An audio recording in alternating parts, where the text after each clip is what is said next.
never a dull moment when the Pittsburgh Riverhounds and Miami FC meet over the last couple of years. We see what we have in store tonight in a match presented by Allegheny Health Network from Highmark Stadium in Pittsburgh, Pennsylvania. Alongside Devin Kerr, I'm Joe Malfa. Happy to have you with us on ESPN+. These two teams met once already this season. They meet again tonight, and it has a massive impact on the standings. Pittsburgh finding some footing in the middle of the playoff pack. Miami sitting just above the playoff line, and Pittsburgh is coming off a successful outing against Indy 11. Actually, both teams are in the last match, 1-0 over Indy for both sides. But Pittsburgh, it was a stark contrast to some of their previous games. They were just lacking aggression overall within the squad, and that's on the defensive side of the ball moving forward. The belief that no matter what, they would be able to keep a clean sheet and keep the opponent out of the back of the net was not there. That wasn't the case against Indy 11. Much better, locking it down spatially on the inside, made the opposition chase a ton. They were great in transition, still lacking some of the goals, Joe, in the final third, but only stat that mattered at the end of this was the one that hit the back of the net. 1-0 victory and some momentum for Bob Lilly's squad moving forward. Now on the Miami side, you look at the numbers for them. First 16, last 2, there's some distinct discrepancies. 100%, and you can make the argument for health overall. Getting guys back from international duty, Joaquin Rivas joining the squad. There's still a lack of production in the number 9 spot, but overall, they've changed back into a 4-2-3-1. They're much more comfortable in their surroundings, and I wanted to showcase their ability to build from the team within. We're going to take a look at the goal against Indy 11. Look at all the players touching this. Speedy Williams finds Bolu Akinyode. Look at the width that they're able to capitalize on. Aiden Stanley high in his line. Lamar Walker on the inversion allows that space to be occupied. Then you get the trailing runs for the midfielders.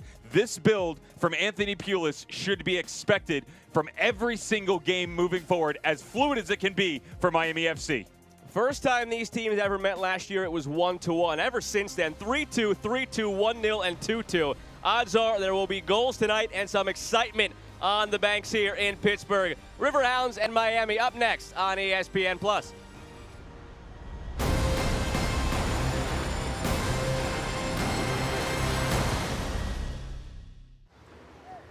Feels good to be off the sidelines, doesn't it?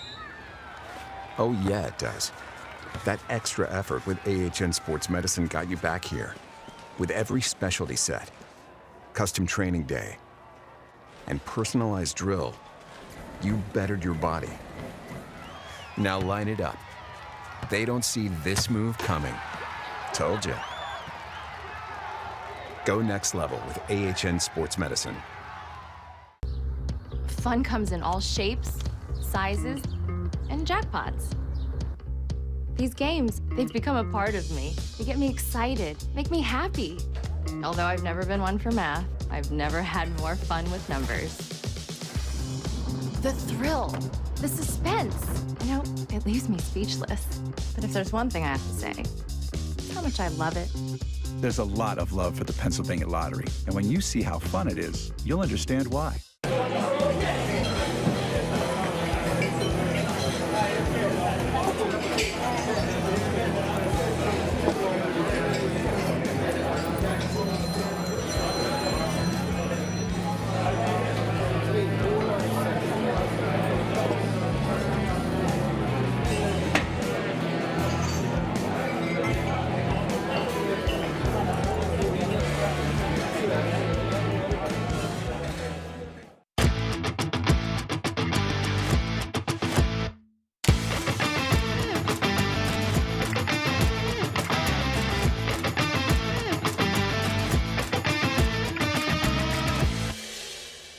Cheer on the Riverhounds all season long at Mike's Beer Bar, Pittsburgh's home for local beer.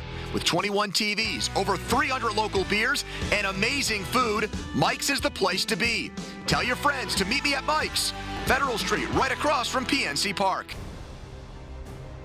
Just about ready to get things going at Highmark Stadium. Pittsburgh and Miami for the second time this season, and we meet the starting 11s for both sides, brought to you by Armina Stone. We begin with the home side. Bob Lilly sends out, I guess, a typical lineup. Is there such thing as a typical lineup with Bob Lilly? But familiarity in the 11. 7 changes overall is not necessarily typical for Bob Lilly, but the movement within the squad is.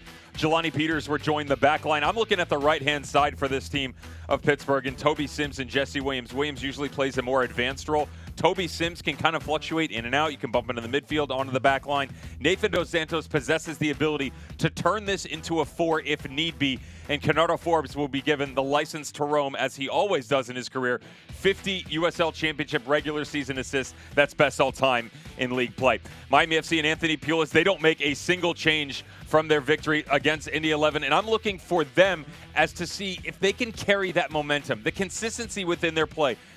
They're jumping back into a 4-2-3-1. This will be 3rd game running. I love what I've gotten out of the midfield 3 and Walker, Perez, and Joaquin Rivas. You'll see them wander a lot more than we traditionally have earlier on this season.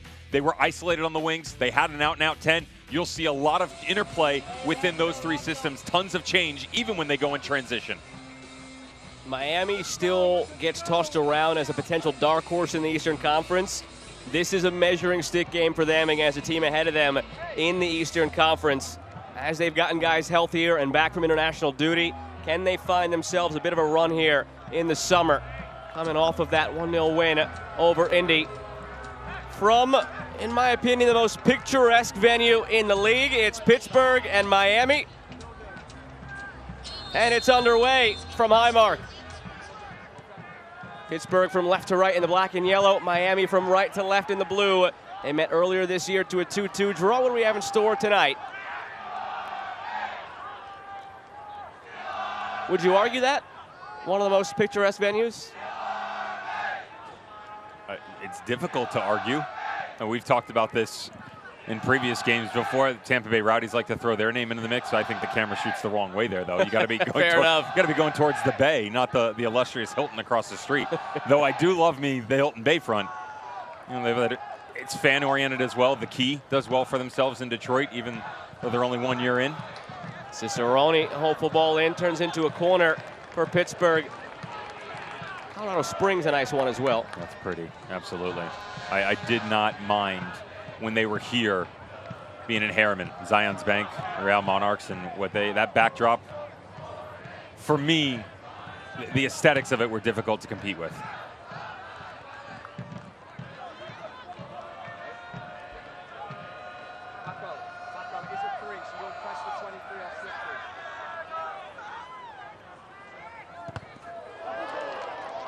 Backs off the face of Stanley.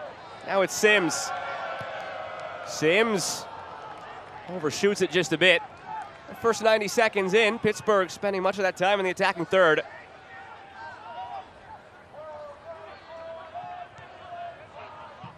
And just locking Miami back there, all the way out for a goal kick. Hey, come on!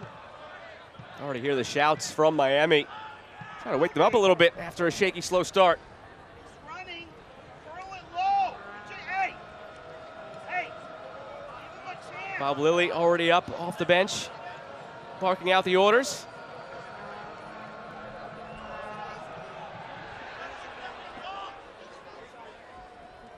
Sparrow sends it long. See how much we hear from Kyle Murphy tonight. Figuring out the number 9 situation, still at the top of the list for Anthony Pulis and Miami.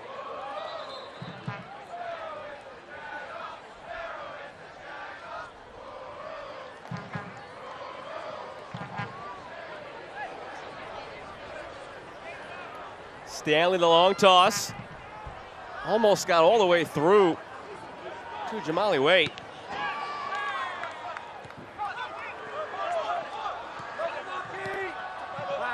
Stanley.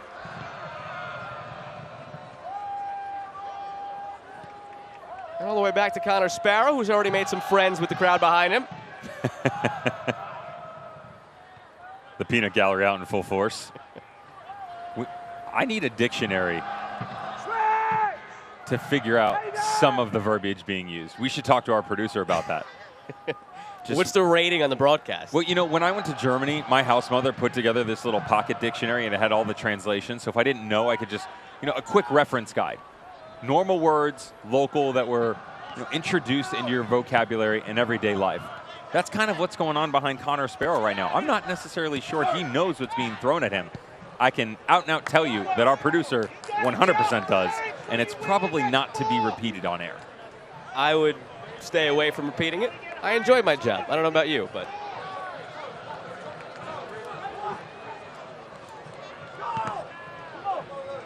Jesse Williams getting some shine tonight. Only his 4th appearance, hasn't yet played a full 90 minutes this season. I don't mean in a single game, I mean the whole season. He came into the night with 84 minutes played.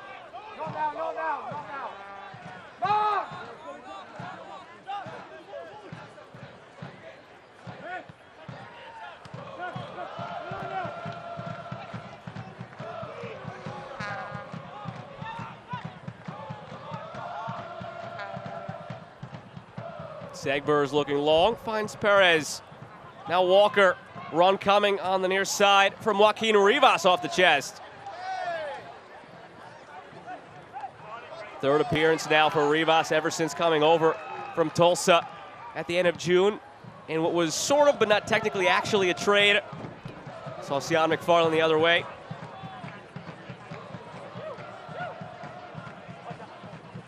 It's definitely something that benefited both parties, though, right? Sean McFarland, who was irreplaceable for pretty much his entire career with Austin Bold under Marcelo Serrano. Colorado Springs, same argument under Steve Tritschu, and then just sort of fell by the wayside here. Of course, you do have the piece that you have to get by in Mark Segbers, one of their offseason acquisitions that was an immediate target. They grab him. You got to fight your way up the ladder. Couldn't do it. Tulsa needed it, though. And they do have a wealth of riches in the attacking third. So, yes, you're losing a valuable piece, but the other side of that is you're gaining a massive one on the back line. And same thing, you already mentioned lack of productivity in the 9 spot. Maybe it's created in the aggregate by bringing Joaquin Rivas into that midfield 3 that I talked about. Right now, Walker, Perez, Joaquin Rivas been brilliant over the past couple of matches. And a set piece on the way as Rivas draws the foul.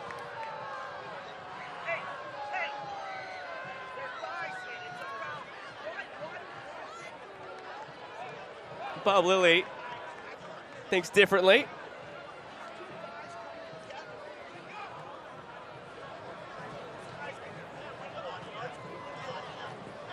This is some of that switch that I talked about, though, where you would see a lot more of that meandering by the midfield 3 aforementioned.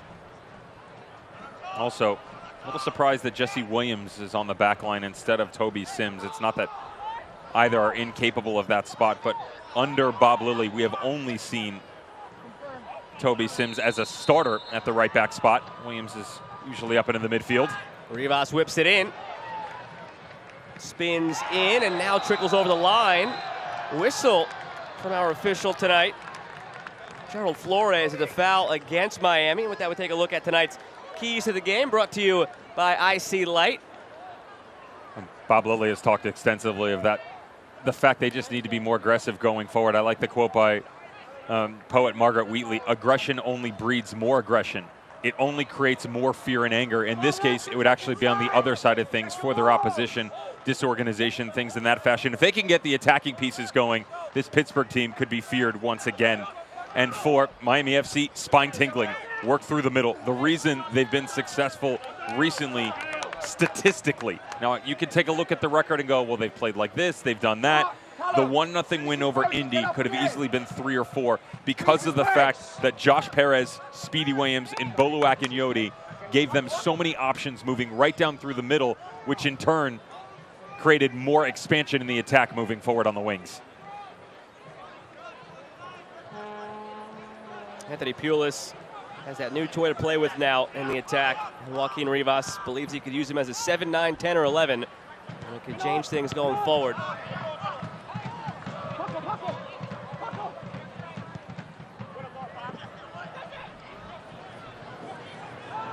Perez gets by Williams, goes down a bit easily, but they're testing Williams early on. Committed the foul moments ago, tested again there. Look out. Speedy Williams holding the left side of his chest after that collision with Chapman Page. Trying to get the referee to stop the play here. And now finally cleared out by Segbers.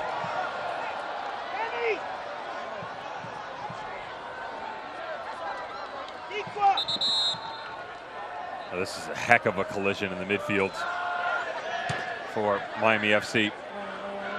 Interesting because the conversation coming in with Anthony Pulis on the scout against Bob Lilly, he talked about Pittsburgh Riverhounds and how they make you do the unglamorous things well, specifically forcing you to defend a lot of aerial balls in transitional moments. That's exactly what happens here on the defensive front, trying to play out quickly.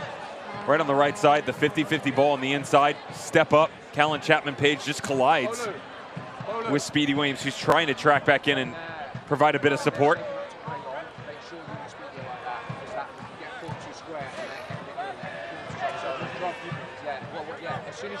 Pulis using the moment to have a word with Bolo Akinyoti.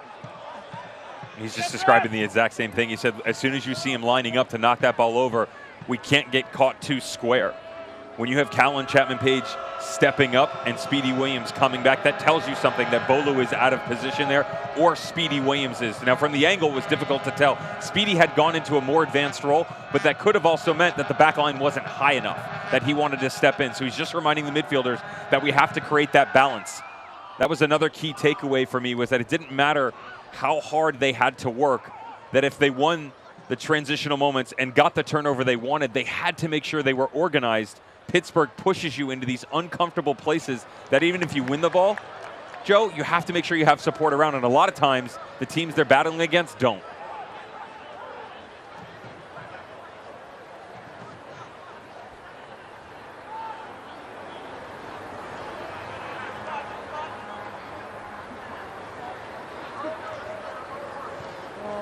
Segbers gets it in. Chapman-Page long for Paco Craig. 4 at the back for Miami. Seems like that might be their best look going forward. That one ricochets into Murphy. Stanley, it's by Sims, good recovery. Wait, has to deal with that one at his near post. Almost caught him a bit. It's always nice to be a goalkeeper for Bob Lilly. Now this year he's gone back and forth between Silva and Waite. Mosvik had a chance in a couple of matches, but it's been Kevin Silva and Jamali Waite. 9 matches for Silva, 8th tonight for Waite.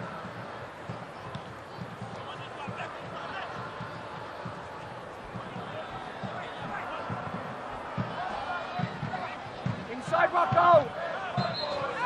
Dos Santos called for the foul. Going over the top on Lamar Walker.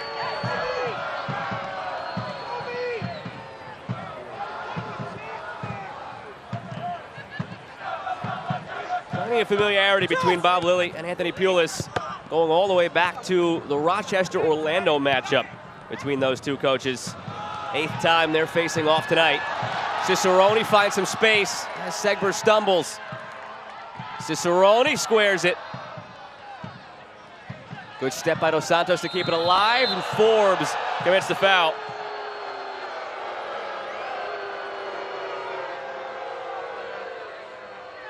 Forbes has to step in here, though, with the amount of numbers and space they had the ability to step into.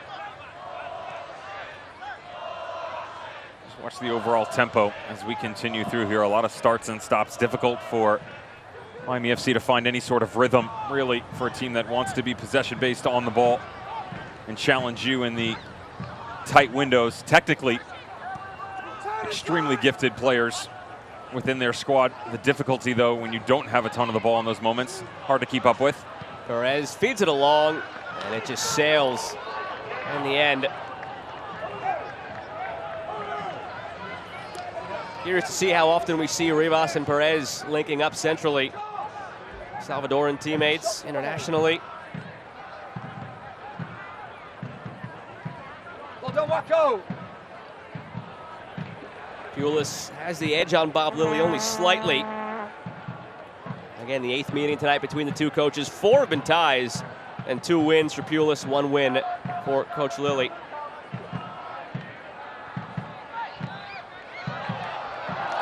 Touched into space by Sims. He gets there first, trickling toward the line and poked over the line at the last moment. Cicerone poaches one. Pittsburgh goes up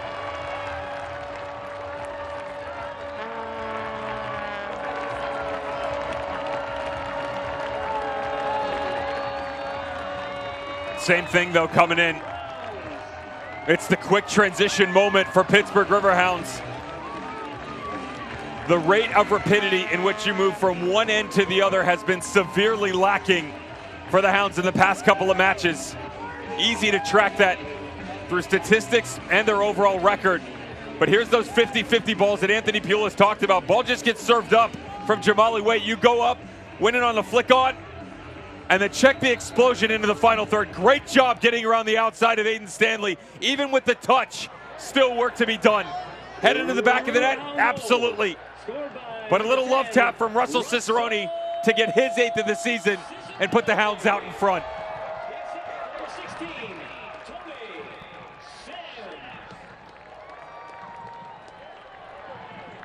About a month and a half ago, Bob Lilly, ahead of one of the matches in the chats we get to have with the coaches around the league, said that Russell Cicerone, his underlying metrics, what they've seen on tape, have been much better than what his stats bore out.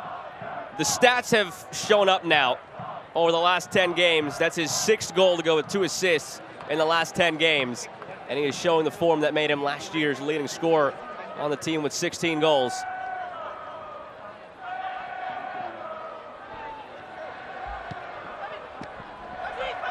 Got 8 goals to go with 2 assists now on the season. And a quarter of an hour in, Pittsburgh 1, Miami nothing from Highmark. They've got an issue tracking the runners. There's another good step on the pressure. When Toby Sims comes high, he's basically occupying all of Aiden Stanley's time, and it doesn't matter if Stanley's trying to build out of the back or in moments like this where he comes high. They're getting into a lot of 3v3s and 4v3s to their advantage, matched up against the back line. Forbes has a go. Dequa, Cicerone, Conrado Forbes round out the argument there. And so the communication has to be much faster between Chapman Page, Paco Craig, Aiden Stanley, and then Mark Segbers, especially with the tendency, and you can look at it right now on that far right side, when you push Segbers that high, you are inviting the pressure from Russell Cicerone to step in and push onto that back four. Kelly pokes through for Dos Santos.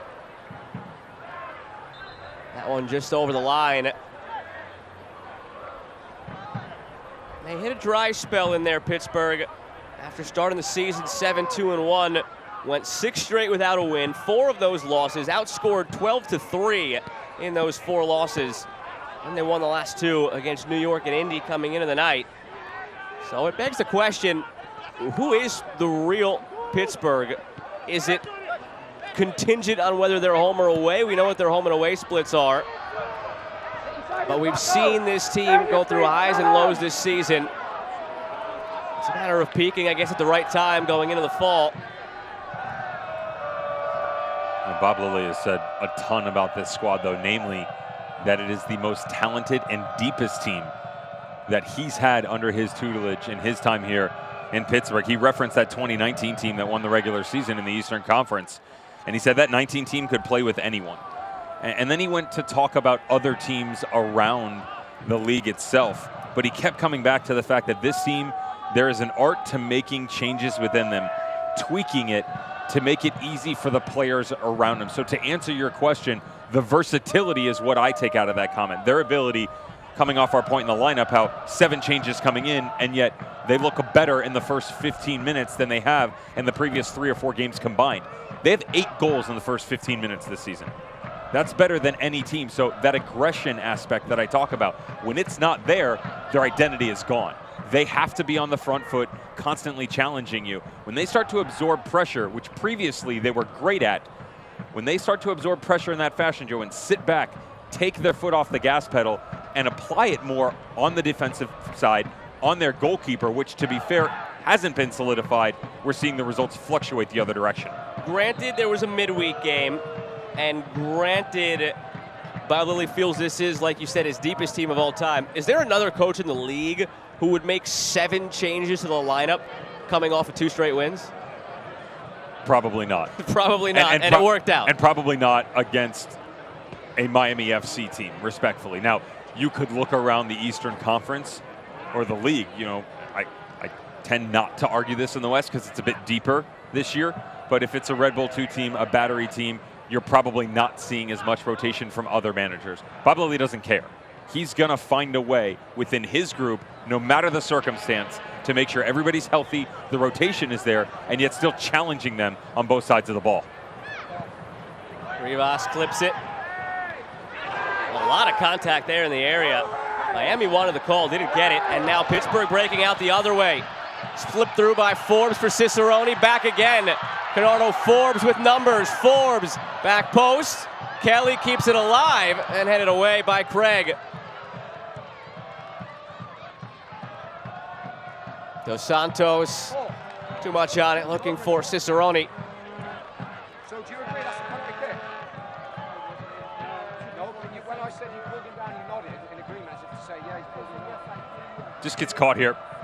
Great movement by the Pittsburgh Riverhounds. This is one of the most difficult balls to play. Canardo Forbes, when you're moving at this rate, Joe, and the ball's out in front of you, to dink this to the backside, take enough sting off of it, but still allow it to float up. You don't want to loft it too high.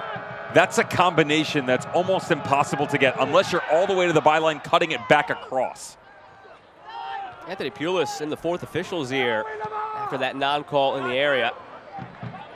There was contact there. I don't know if it was enough for a call. Let's get going again, come on! Mark, tell him, get in! Hounds fans, Epic Insurance is a proud partner of the Pittsburgh Riverhounds and can help you with all your insurance brokerage coverage and consulting needs. That's ours, that's ours. Come on, come on, come on, let's go, let's go! Go! Stanley recovers after the wayward pass by Rivas. And Segbers cannot recover. Another giveaway in their own half by Miami. Cicerone toward Dequa, lined it up, put it wide.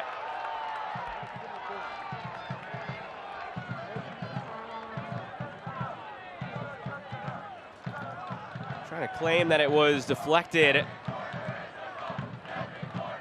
And it ends up as a corner after initially it seemed the goal kick had been awarded.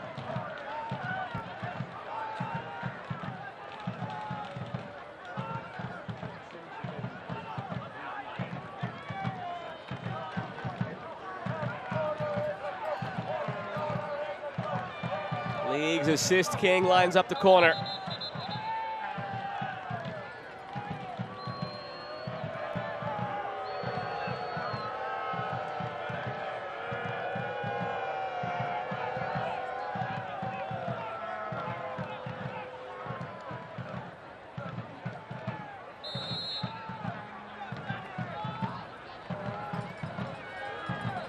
After some delay, Forbes whips it in. Good delivery. At the top of the six, rising for it was Jelani Peters. Joaquin Rivas unable to keep it for Miami.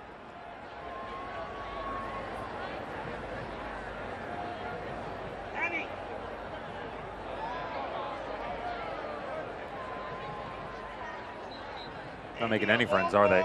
Is it off the hand? I don't see it there. I don't know what he's barking about. Paco Craig, the quick throw. Pittsburgh Riverhounds as it comes back across. Dequa certainly doesn't catch all of it. And most definitely didn't see it come off the hand of the defenseman.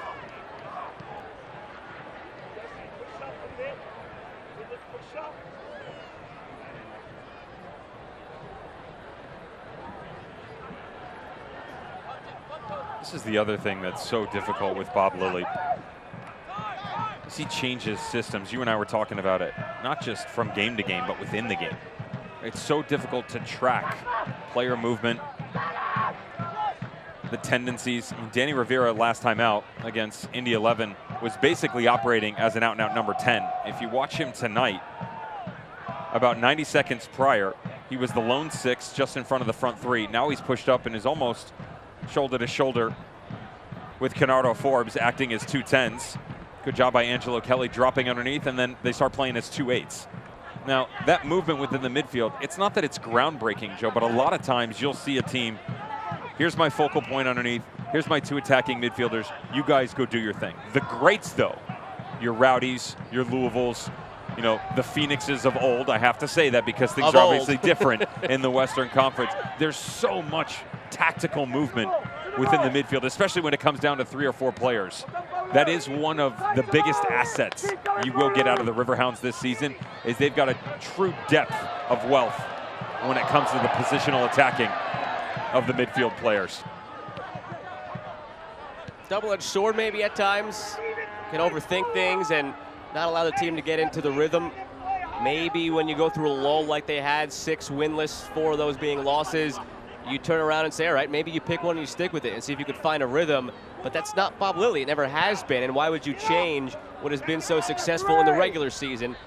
Prior to that, with Rochester, more postseason success as well. But the regular season success has been there with Pittsburgh. You're not going to change this far into your career. Now, he'll admit that, though, that sometimes he does overthink it. But I'd rather have the student of the game constantly knowing what the answers to the test are and getting the occasional one wrong than someone who doesn't study at all, right? Absolutely. And is kind of pointing at a Scantron, if that still exists. It does still exist. Good to know.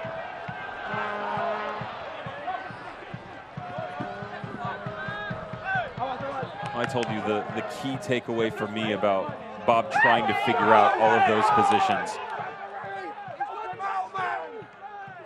Anthony Pula is trying to figure out the referee's decisions, but most managers in this league will tell you 10 to 12 games.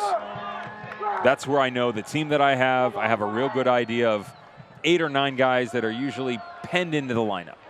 Now, of course, rotation and injuries, international duty, that's all going to cause fluctuation into this argument, but most managers will tell you that that's their time frame. Bob Lilly is the exact opposite.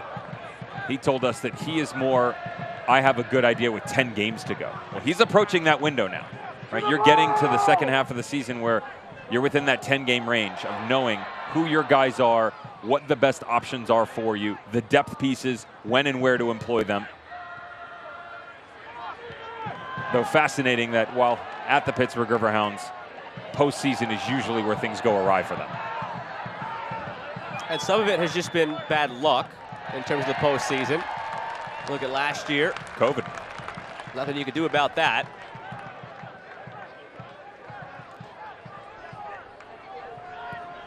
Sims. Very calmly taken off the chest by Segbers in the 18. And to your point, as far as 10 games in versus 10 games to go, you would think if a coach sees it that way, they would maybe stumble out of the gates and then get better as the season goes along. Pittsburgh started this season 7-2-1 and then hit that stumble a bit there with the 6 winless. The first 9 games, they were 6-2-1. They were +9 in the goal difference. The next 9, 3-4-2, -4 in the goal difference. So it doesn't really compute. You would think it'd be the other way around. The first card of the match being shown here to Kelly.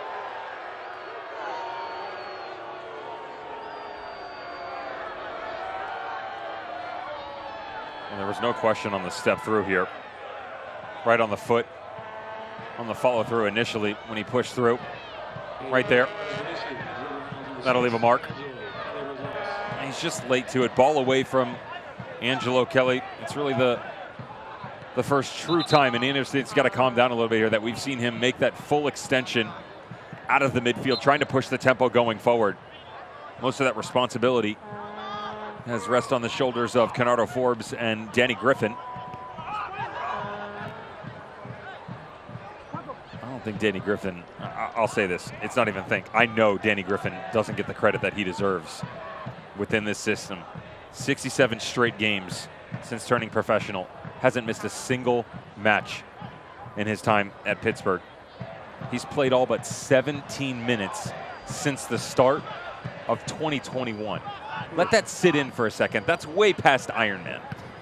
I mean, just with everything we just spoke about, tendencies, fluctuations in play, all of the rotation, he has remained the constant. You've got to start playing forward passes down the side. Nearly a half an hour into this one, Anthony Pulis, I don't believe, has sat down for a moment. And it seems with every passing moment, whether it's frustrations with the official or frustrations with his own 11 out there, it has not been a 30 minutes to make him happy.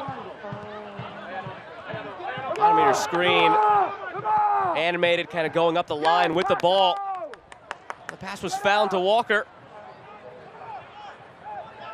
Still Walker, looking for an option. Stanley.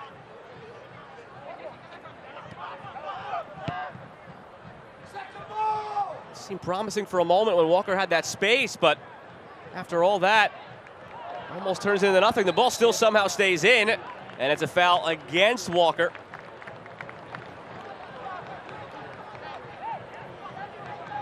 Throughout the season so far, I think the theme about Miami has been good for 80 yards, can't figure it out in the last 20 yards of the field. Tonight so far, it just seems like they can't figure it out anywhere on the field through 30 minutes. It's the pressure starting on the back line. We've already addressed that. When they do go direct over the top, that movement a second ago was a good example. You find Lamar Walker into the channel, has to hold it up, then doesn't have support. The ability to move from right to left right now for Miami FC, drastically escaping them. And within that, that just means that you don't provide yourself any options, especially because the rotation that you do get out of your attacking options in the midfield, Perez, Walker, and Rivas, they're isolated. And they're isolated in situations where it's numerically not to their benefit. That's great. You've opened up the game, you've provided yourself more space, but the attack doesn't continue forward because Kyle Murphy's dropped down in between the two center backs, or when the ball comes down into the corner and Murphy comes over for support, there's no option on the back side of it. Challenge Jelani Peters. Everything from Anthony Pulis right now. Quicker, faster, more direct.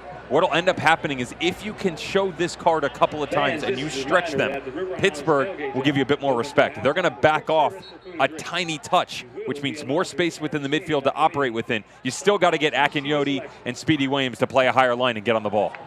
A corner could help the cause. 30 minutes into this one with Devin Kerr. I'm Joe Malfa. Happy to have you with us on ESPN Plus from Highmark Stadium in Pittsburgh, Pennsylvania, where the home side took a 1-0 lead all the way back in the 14th minute. A goal by Russell Cicerone, his 8th of the season. Rivas short on the corner. Stanley unable to get it by that first defender.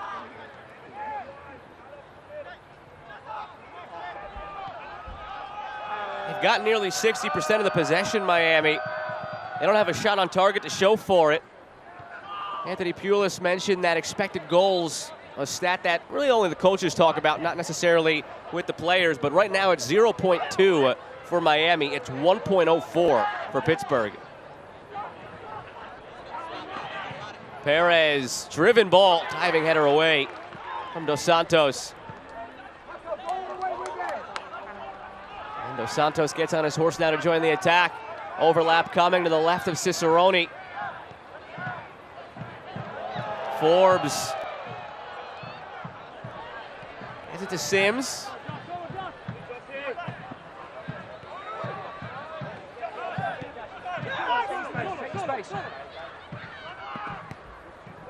Little nutmeg from Perez, but if you can't get to it on the other side, it doesn't amount to much.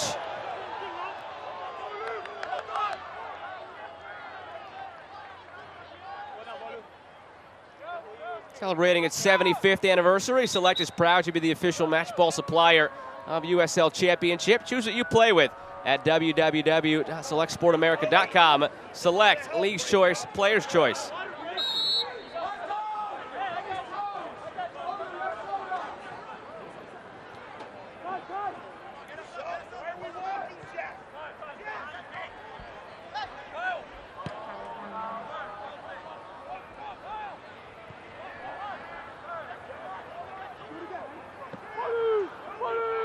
Segbers for Perez.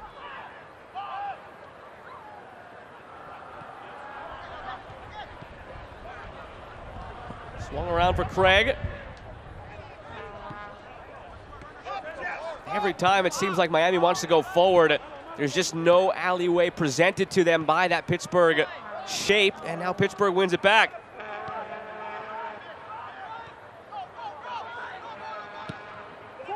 Ordonez through for Dequa. Forbes taken down by Chapman Page. Oozing in from the crowd.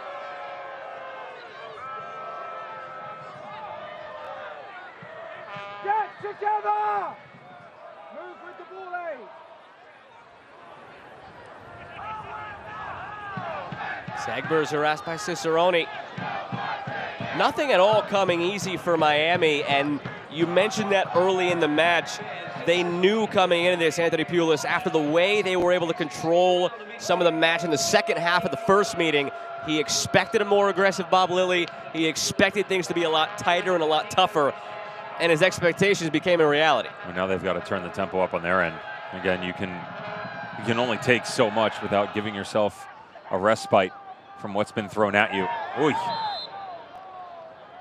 The last couple of sequences moving up the field, though, it has been better. Now, overall product at the tail end of things still lacking for sure for Miami FC. Much better job by Josh Perez coming out of the midfield, coming to the near touchline, combining with Joaquin Rivas.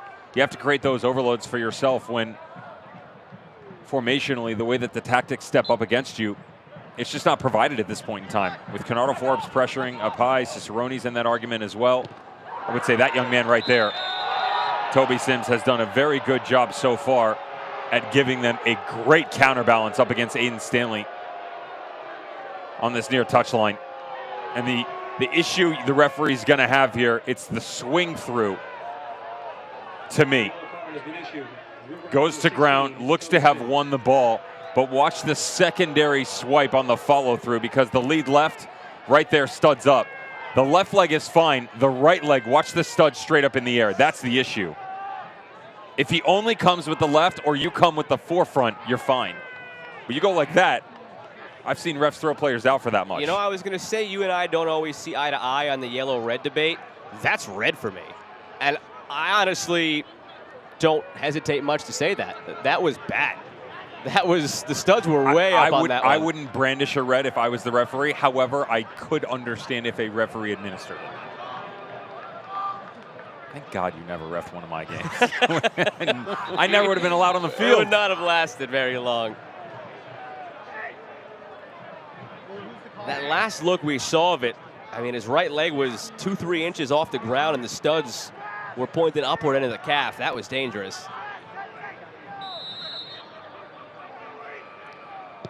Rivas, arcing ball to the backside of the 6. Smiley Wade hasn't had much to do tonight. He's had to pluck a few crosses. He had to win a foot race.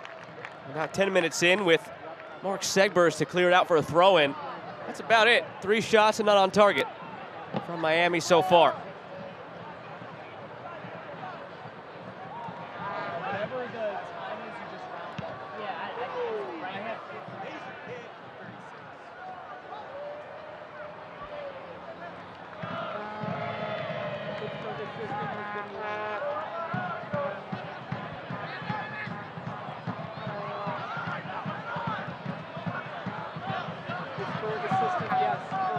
Williams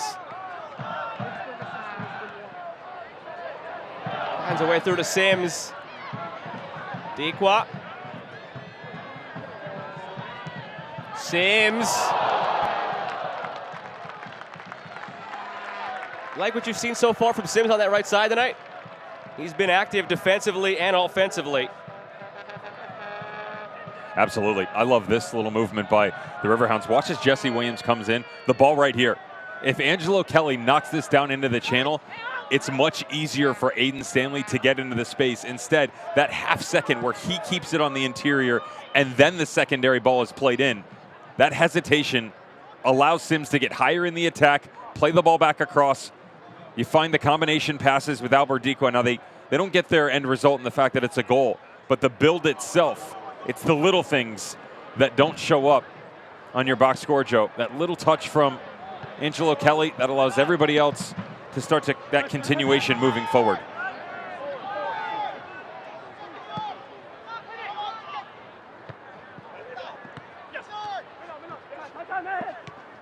Some scores from around the league at the moment. Detroit up 1-0 on the road in Indy. And Tampa Bay up 1-0 on the road in Hartford. Pittsburgh taking care of business. The only home side up right now, actually. For the moment, at least. Segber is pleading his case for a penalty.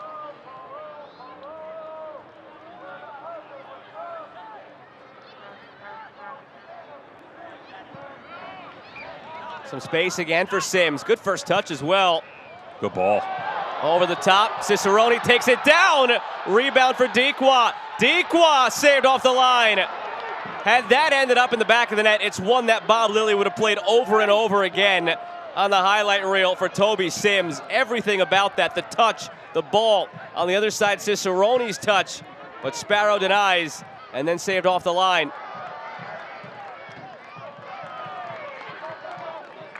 There's a reason Connor Sparrow is top 5 in saves. It's because of the fact that he's so good at bailing his team out. How about the vision by Conrado Forbes, and then immediately pay dividends the other way.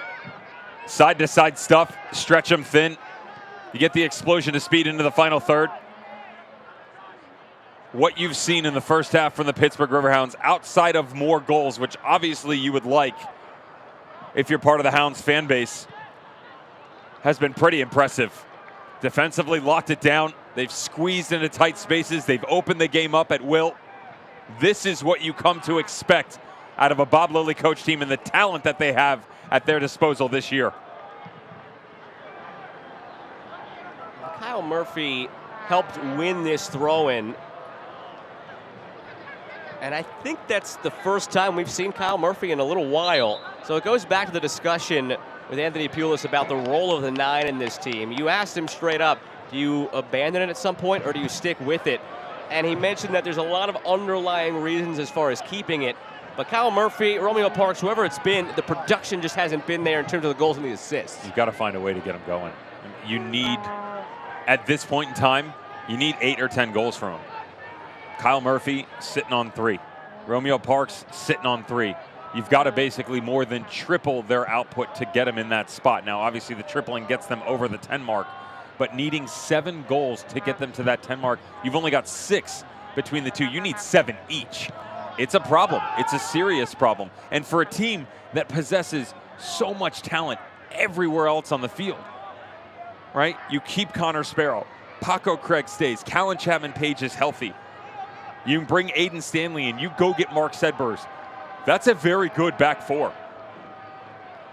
Not just in the Eastern Conference, but around the league. We know what Speedy Williams is capable of. Bolu Akinyoti has proven that over time, he is a quality complement. If I look at this starting 11 right now, this team should be producing more. It's that simple.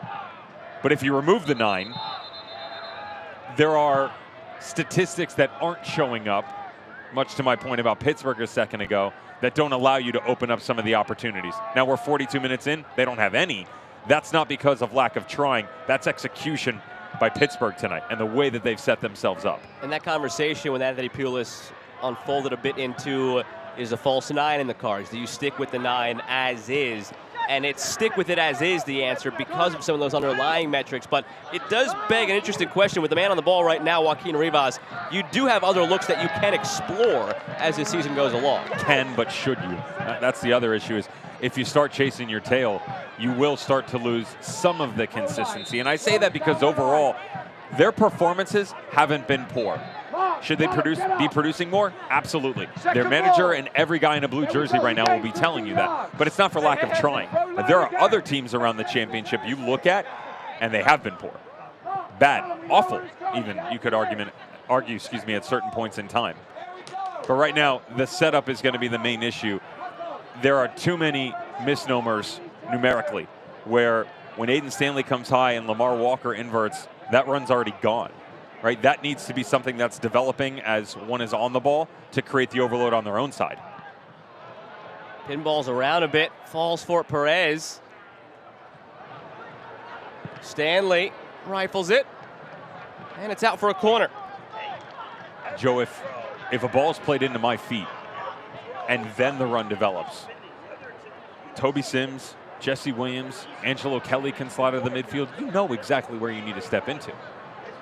Miami at their best is when that's already started to matriculate before the ball's even played. Much like the Conrado Forbes to Toby Sims to Cicerone combination, it's got to be quicker from the midfield and the attacking unit for Miami to have any sort of positive result right now. Wait, it's there ahead of Murphy. You could make the case if you kind of put your hand over the number 9. Miami's got one of the best rosters top to bottom of the league if you exclude that position. But it's a very big issue not having anybody producing right now at that position. some might argue with you over, Kyle Murphy and what he produced last year. I don't personally make that argument. I'm with you. I agree that if I look at the average overall, the expectation that he's going to produce a 20-goal season or even a 15-plus goal season probably shouldn't be there. That's not for lack of talent. It's just... He's got a chance perhaps here. Murphy with it, puts it wide. Another opportunity gone by the wayside, and it's a goal kick. No touch at all from Jamali Waite. There's a brief hesitation on the back end of this where you wondered if he could let it fly sooner. Interesting how both of the goals and the best opportunities, one, obviously the goal for Pittsburgh, this one that should have been, that right there. The touch comes out in front, escapes him a bit in the sense that it's got to be further. He then has to wait for the ball to catch up on his momentum. Draws back on it a little bit, can't follow through, and then the second is just a little stab at it. Could have easily been 1-1. But instead, pretty much the same argument we made 5 minutes into the game. Not a lot of imagination moving forward for Miami FC. Plenty of players behind the ball for the Hounds. Just look at all the space they have ability to step into. Quick, efficient. You pick your poison at this point in time. They are in a corner out of the equation.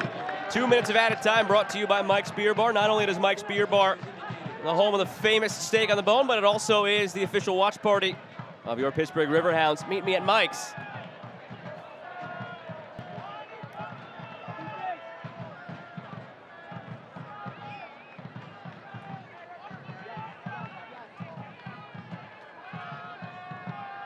Bernardo Forbes, a high five makes a kid's day.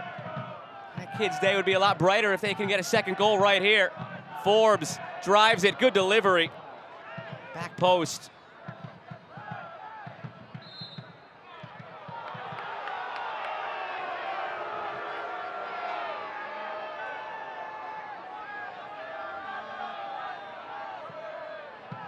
Don't imagine that Anthony Pulis is going to be a happy man a minute from now. A lot to fix in the locker room at halftime.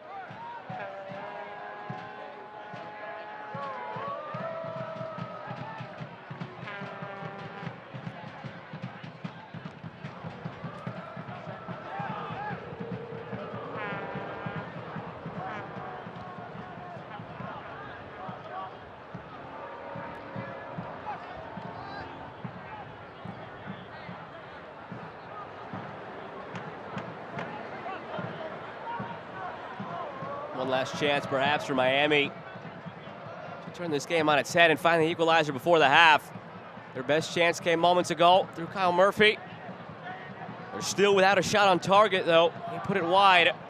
4 shots not on target despite 60% of the possession in half number 1. And just insult to injury in this first half, it's going to end on a foul throw.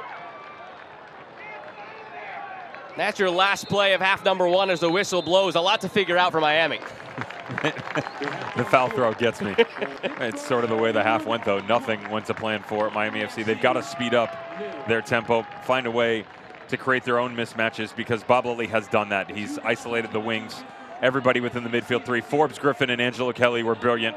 Can he get Dequa and Cicerone some more looks? Possibly. Miami FC went 31 minutes without a shot. That's a problem in itself, yet alone the fact that they haven't hit the frame. But that man right there, the breakthrough in the 14th minute off a brilliant ball by Toby Sims to give him his 8th goal of the season, tied for 9th best in the league. Pittsburgh sitting atop right now, right where they belong. They've met once already this year. It was a 2-2 thriller. It's only 1 goal between the bunch right now, and it goes Pittsburgh's way. Cicerone back in the 14th minute. Take a look at some of the history of the Pittsburgh Riverhounds at home under Bob Lilly at the half, and it's going their way right now, up 1 at Highmark.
Feels good to be off the sidelines, doesn't it?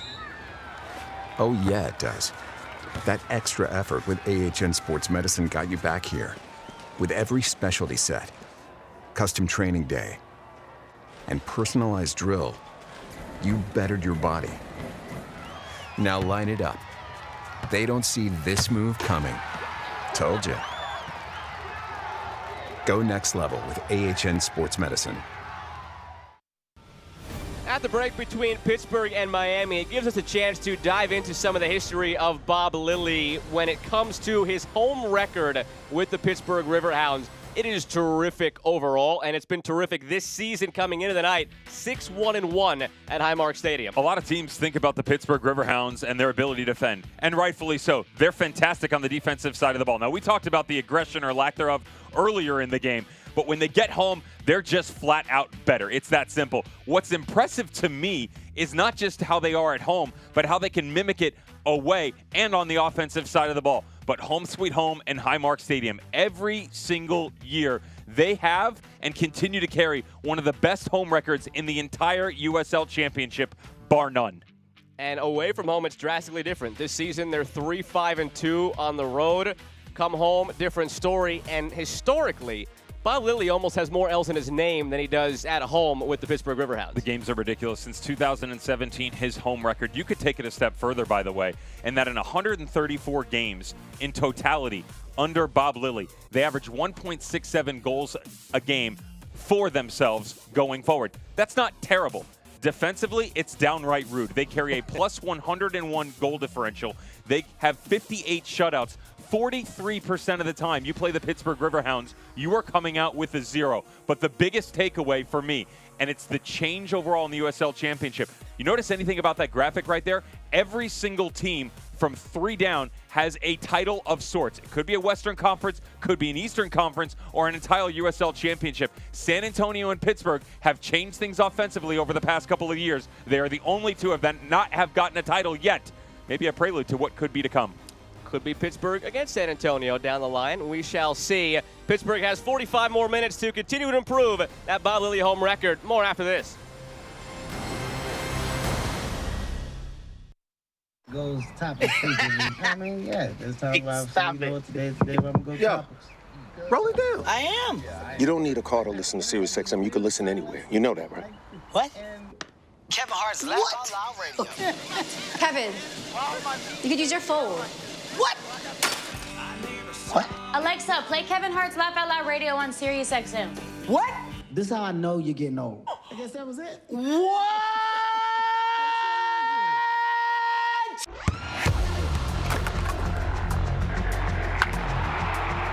We all have goals. But let's be honest. Most of us aren't going to be professional athletes. But if your goal is to finish your degree, we can help. Come to a university that puts your goals first. Bellevue University, your partner in finishing goals.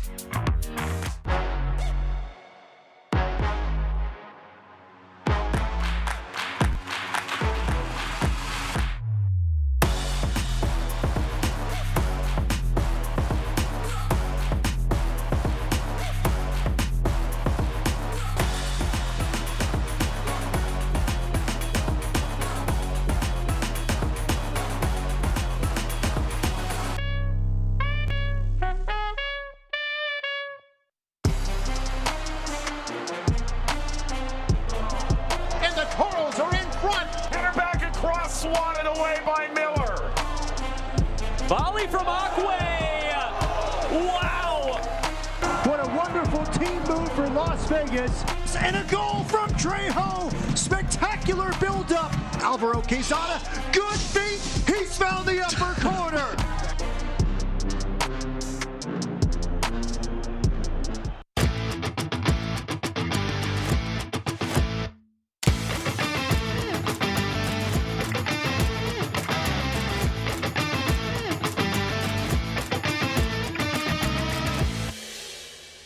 Cheer on the Riverhounds all season long at Mike's Beer Bar, Pittsburgh's home for local beer. With 21 TVs, over 300 local beers, and amazing food, Mike's is the place to be. Tell your friends to meet me at Mike's, Federal Street, right across from PNC Park. Sun setting over Pittsburgh, giving us some nice shades of yellow and orange over the many bridges of the city, overlooking the city here at Highmark Stadium. But we step away for a moment, take a broader look around USL Championship with some news and notes as we are in the thick of the summer here in the league. Matt Cardone ended his USL Championship career with a clean sheet. The law books are next. That's a very interesting transition. We wish him the best of luck. What area of law does he specify in? Defense, because he's a goalie. Okay. Trial Defense. Trial attorney. Not shot stopping. All right, we'll see. Objection. Best of luck to him. Lamar Hunt U.S. Open Cup, no objections there. That's going to be a fun one. Sacramento, Sporting Kansas City later this month. And the ESPN schedule continues. RGV and Vegas on ESPN Deportes next weekend. That should be a fun one. Usually people during the week are looking forward to the weekend. It's the weekend, and we're looking forward to the midweek already in USL Championship because there are some intriguing matchups. FC Tulsa, New Mexico is one that kind of catches the eye for me. I'm with that one. Tactically, that's probably the most astute match that you're going to watch. I do, however, look to the bottom right corner of the screen and the track meet that might be. That could easily be the 4x400, Brendan Burke and the boys from Los Dos. If, and I say this very lightly, because of the lack of depth and how beat up Colorado Switchbacks are, if they can open it up, it would be very fun. I could also see that thing slowing down and being a crawl. Colorado Springs has also had a couple of odd eggs laid this year, and that one seems like it could be another one. Hartford, one of them. Speaking of, Tampa Bay up 1-0 on Hartford at the moment. Detroit up 1-0 on Indy. Mentioned it during the first half, but Pittsburgh the only home team winning right now. And Charleston, Louisville will have to wait just a little bit to kick off their home games. Rather, just Charleston in a delay. Louisville about to kick off, I should say, against New York Red Bulls 2. Final score prediction for that game? 2-0. 2-0? Red Bull. Can't even say with a straight face. No, they've just got a lot going on, New York Red Bull, too. I'd take Louisville at home any day of the week. Right now, it's Pittsburgh at home. Bob Lilly, the mastermind behind that first half, just stalwart every step of the way. Miami struggling to get through that Pittsburgh back line, and it's 1-0 Riverhounds at the half.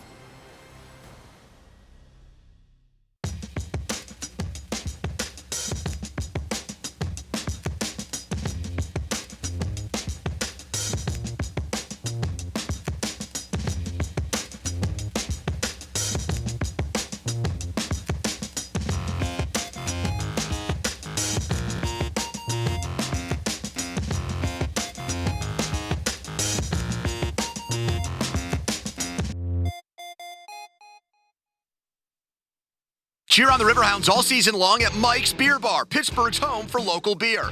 With 21 TVs, over 300 local beers, and amazing food, Mike's is the place to be.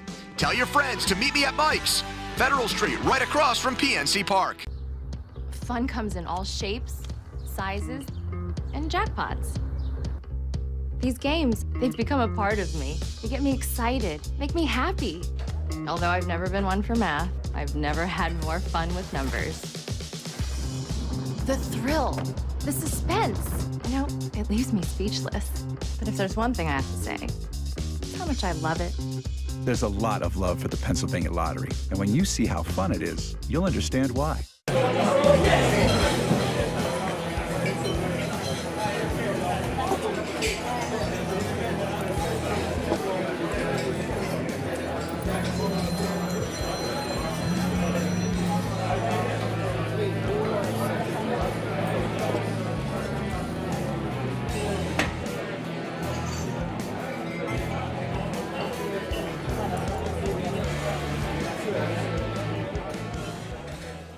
Cheer on the Riverhounds all season long at Mike's Beer Bar, Pittsburgh's home for local beer. With 21 TVs, over 300 local beers, and amazing food, Mike's is the place to be. Tell your friends to meet me at Mike's, Federal Street, right across from PNC Park. Plenty to be celebrating right now for the Riverhounds fans, up 1-0 at home, where they've been terrific all season long at 6-1-1, and they're 45 minutes away from another 3 points at Highmark Stadium as we take a look back at what half number 1 looked like to get them out to that lead.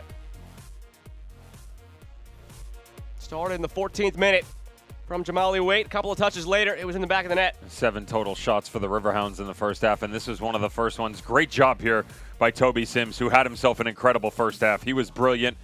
The way that he was able to invert himself into the midfield, still press on that front line. Watch him read this flick. In behind the back line, little touch around. Paco Craig was actually too much to the inside. Doesn't slide back over to help out the weak shoulder of Aiden Stanley. Touch back through. Russell Cicerone claims his 8th of the season, and the Hounds go right back to work. Look at the quick throw down into the corner. All of the numbers and the ability to go after the space here. 3v1 defensively. Chapman Page doesn't drop off. Paco Craig doesn't attack it. Aiden Stanley is laying on the backside and waiting. Albert Dequa almost grabs the second of the night for the Hounds. It was a struggle overall for Miami to find opportunities in that first half. Sims created more himself, it seemed like, for Pittsburgh than Miami had as a team. They seemed so much more wide open, the Pittsburgh Riverhounds, this game compared to previous matches. Now, yes, some of that is the defensive shape or lack thereof for Miami FC, but it was the lack of ignorance. They understood what was in front of them. They didn't step back from it. They weren't shy about anything that they were doing, and almost came back to haunt them, though, just before halftime. Look at the overcommittal coming off the back line by Jelani Peters. He had slid over. Arturo Ordonez and Jesse Williams don't pick up the secondary runs. Good track back here to get enough pressure on the back shoulder by Kyle Murphy. Same story, different day for the New York native. Can't put it in the back of the net, and it remains 1-0. Glaring 0 there in the shots on target for Miami. Keeps the 0 on the scoreboard, obviously, as well, but almost 60% of the ball has been with the team in blue tonight. Just haven't been able to do much with it. It's always the argument of it's not how you have the ball and how much you have it, but what you do with it. Pittsburgh Riverhounds had entered the final third of Miami FC 38 times. Miami FC, 31. 31 times they've progressed over midfield and gotten within 30 to 40-yard range of the Riverhounds, and yet everything stalls out. The ideas, the imagination, the intensity all have to bring itself not just up a level, Joe. We need to go up 5 or 6 notches in order to start to compete with what's being thrown at you by the Hounds here in the second half. Bob Lilly will have to figure out a new wrinkle in the Miami attack here in half number 2. Othello Ba has subbed in for Lamar Walker. He is tied for the team lead with 3 goals. And we're underway in half number 2.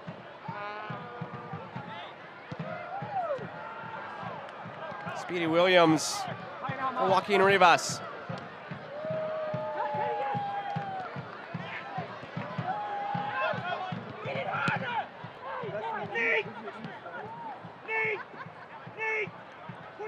There were times where it seemed like Lamar Walker drifted over to the right side in the first half. Most of his time spent on the left side. Othello Ba almost exclusively on the left side. So curious what this does to the tactics for Miami.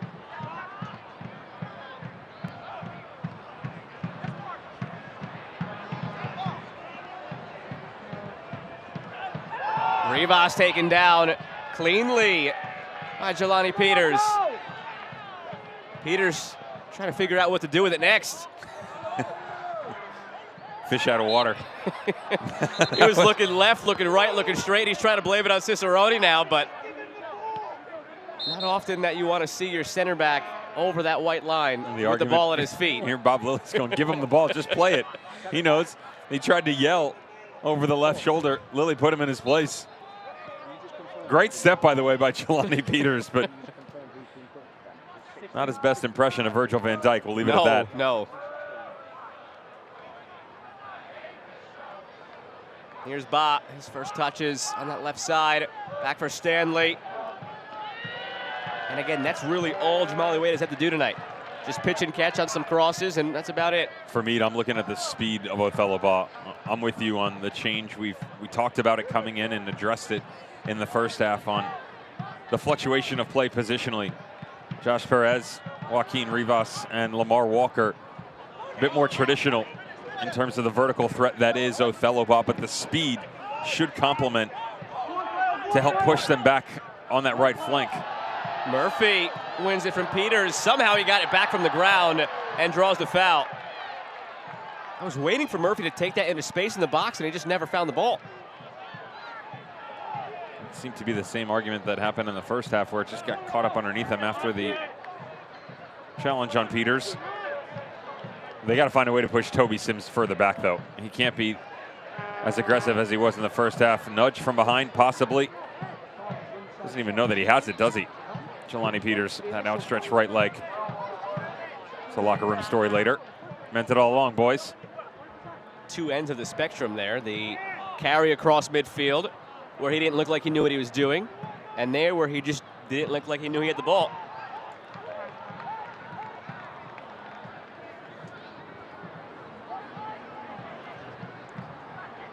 Pressure closing in on Stanley. Hounds fans, you can now sip a Riverhounds Amber Lager while cheering on your Pittsburgh Riverhounds at Highmark Stadium. Also make sure to keep an eye out for the Straub Riverhounds Amber Lager at your local beer distributor. Forbes pops it over for Dequa. And headed out for a corner. Between the foul throw at the end of the first half and this header out for a corner there where it seemed like there were options. Just everything right now out of sync right now for Miami.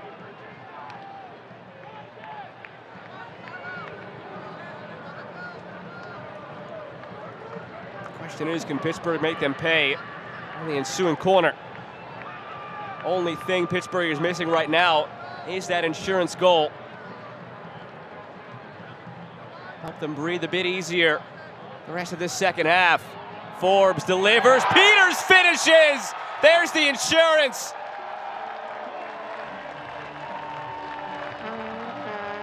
It's been an adventure of a 4 minutes for Jelani Peters, and it's punctuated by a goal.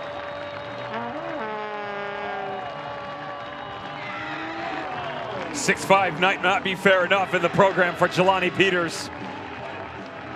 The height on full display. The beautiful service by guess who? King Kenny. 51 all-time and counting regular season assists. The ball whipped in, almost unmarked. Just throws Bolu Akinyoti off with his left arm. Akinyoti knows it, hands to the head, can't believe it.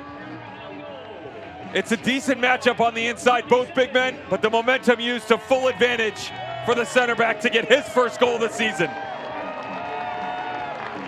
And this is where Bob Lilly gets to do Bob Lilly things. You wonder if this was pre-planned or if it's just because they now went up 2-0. As soon as that goal was scored, there wasn't much celebration from Bob Lilly. He turned around, looked at the subs, and called 3 players over. You're about to have a triple sub for the Riverhounds. In the past couple of games, right around the 60-minute mark is when he's done this. But with the midweek game, the lackluster performance that was, still had a ton of the ball, but the metrics will still tick off for players like Marky Barr, who started in that game, did a ton of chasing, came out just at the start of the second half. I mean, the fact that you're up 2-0 and you're staring down the barrel of Alex Dixon and Dane Kelly is not exactly the argument I'd like to be on the wrong side of. And they do it again. Forbes, another sound delivery, but not the goalkeeper. And what you just said right there is what makes Pittsburgh an intriguing pick to go on and win something special this year. They had their lull, 4 losses, 2 draws in 6 games after the hot start. But you have Alex Dixon and Dane Kelly on the bench tonight. Again, that's a decision that maybe, depending on the opponent, would have been different if they could have been in the 11 or not. But you have those guys on the bench. To the point from earlier in the first half, this is one of Bob Lilly's deepest teams that he's had in Pittsburgh. I got a little upset in pregame because we were sitting there and asked you to read off the lineup, and you said Cicerone, Dequa, and Kelly, and I go, wow, really? You go, no, hang on, Angelo Kelly. Angelo Kelly. And that's no knock on Angelo Kelly. Obviously, the formation suits the Angelo Kelly mark, right? You usually go with 2 out of the 3.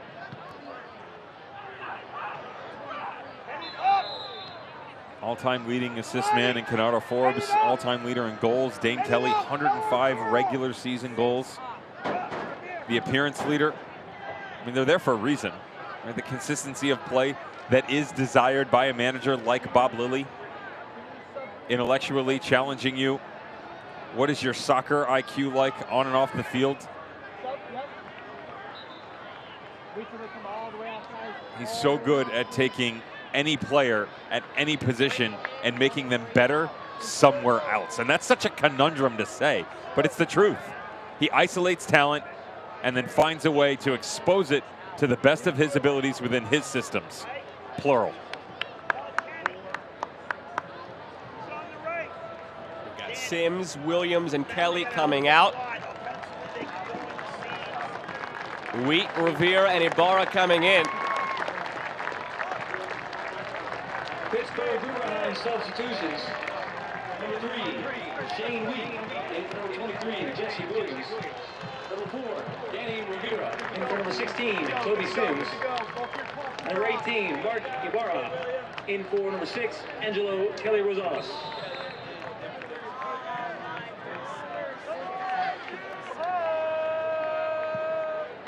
This is usually the part where I turn to you and I ask you what's next after subs like that, but with 3 changes and with Bob Lilly, I feel like we've got to let this marinate for about 5 minutes and see who shuffles where.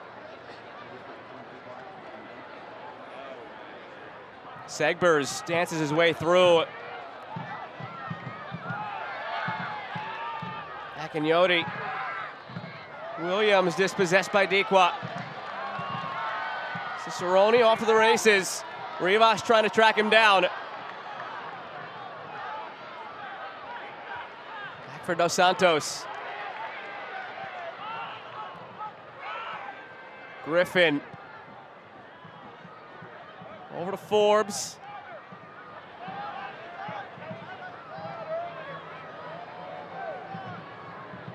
Patience from Bernardo Forbes.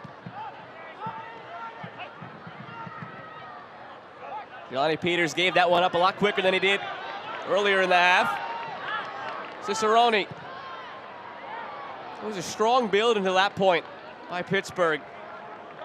How many players got a touch on that ball in the attacking half? I would actually venture to say that you're not going to see that much change within the Riverhounds right now. My guess is that Danny Rivera goes out to that wingback spot on the right. Shane Wheat just drops into the spot along the right side of Arturo Ordonez at the right back spot, and then Mark Ibarra comes underneath. I would guess that you'll probably see less of an attack-minded midfield. Bernardo Forbes probably going to pull more of the strings than what you saw in tandem between he and Danny Griffin in the first half. Especially with the fact that Miami FC are gonna try, not that it's going to find any success of pushing a bit more. Whoa.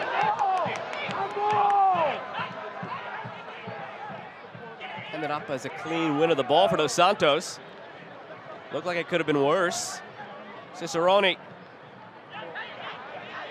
Griffin back for Dequa.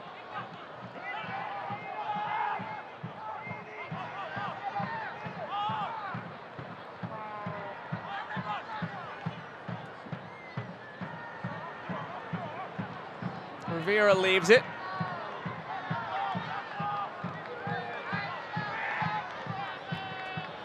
Shane Wheat and Danny Rivera coming into the match just show the variance Bob Lilly can display defensively as well. We talk about the different looks offensively with Dixon and Kelly on the bench tonight. Dane Kelly, that is, not to confuse again with Angelo Kelly. With those guys on the bench, the attack could change, but on the back line, you'd probably feel more than comfortable if you had to start Wheat or Rivera on a given day, and he has done that plenty of times in the past.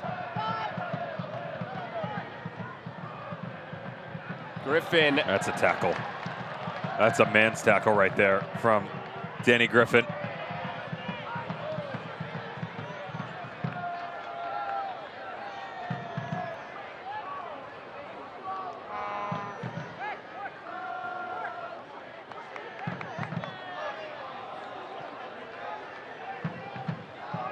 Men amongst boys from Danny Griffin.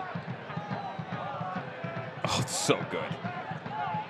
And this is the thing you have to understand in a tackle like that. The ball movement from Miami FC starting to fluctuate to the left. There's space over there.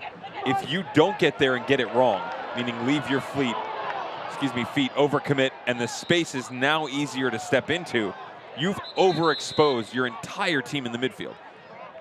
Argument's sake, had another player lacking, Canardo Forbes coming in to help out defensively, but he's behind him. A lot of times you'll see guys just stand that up and try and slow play down to allow support to come. That's the difference between a Danny Griffin and the other guys, if you will. Danny Griffin recognized the fact that he's got such a great first step, gets out in front, leaves his feet, and times that tackle to perfection. There's a reason he's very rarely off the field for Pittsburgh. For all the lineup changes they make week to week within each game, pencil in number 12 and forget about it.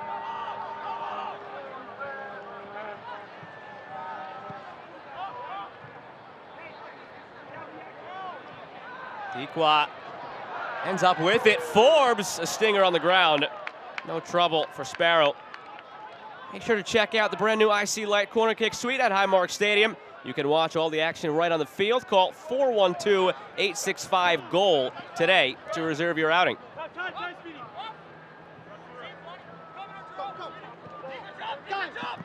Go forward.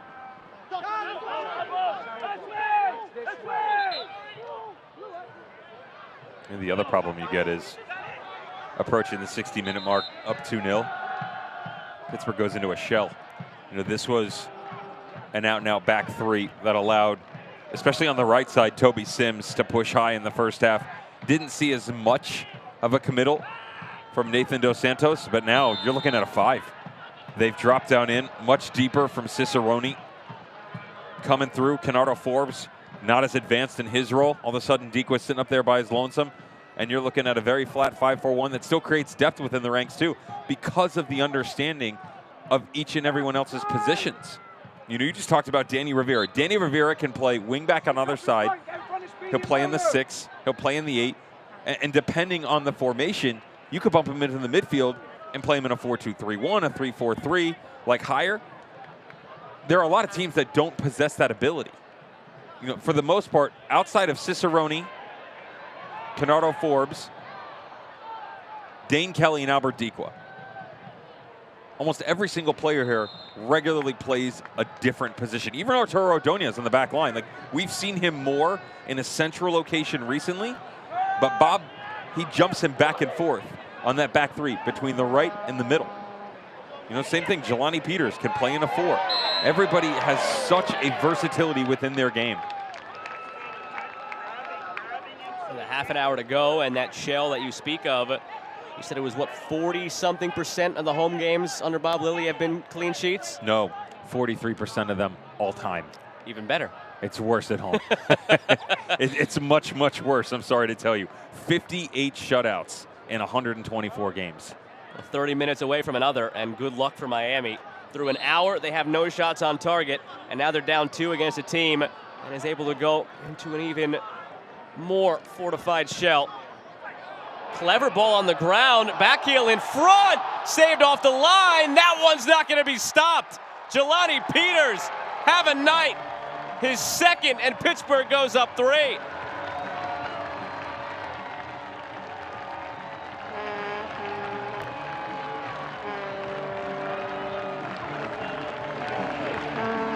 This is a sport, right? This is entertainment. After a movement like that from the Riverhounds, are you not entertained? How good is this? Having fun? Absolutely. The run to the near post, the back heel, that's planned for sure.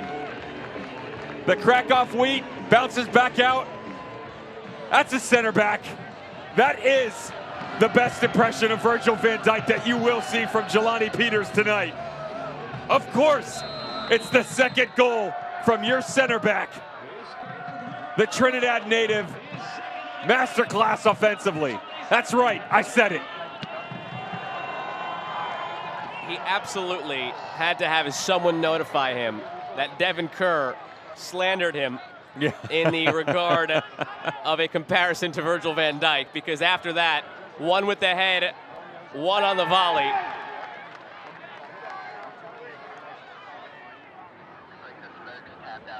I'll tell you what, he might be trying to make up for that moment earlier in the half when his teammates and his coach got on his case for dribbling across midfield, and he had no idea what to do with it.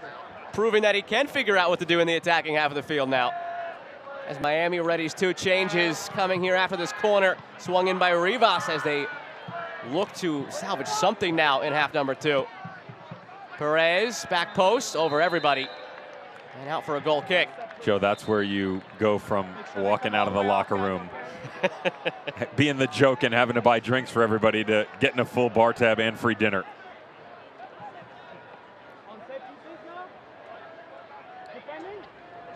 Florian below for Joaquin Rivas. And Romeo Parks for Joshua Perez.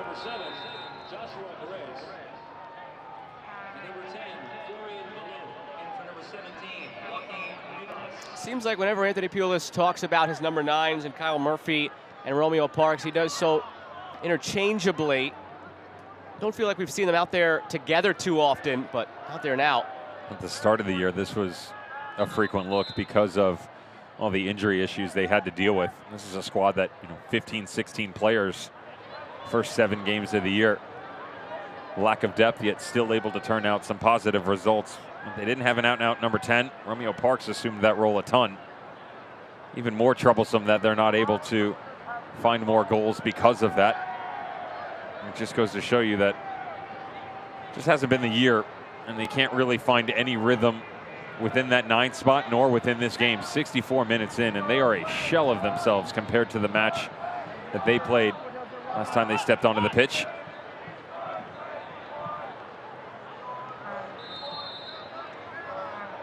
Well, there's always been goals when these teams meet. It's never been this one-sided in the brief history of Pittsburgh versus Miami, a series that all time just began last year. With a stat coming in, 17 goals between the two in 5 meetings, all of which were decided by 1 goal or fewer. You and I were kind of taken back by that. Is it 5.5 meetings because of the replay? 5 1/3. Yes. 62nd minute? Yeah, 63rd minute. But who's counting, right? I mean, we all know I can't.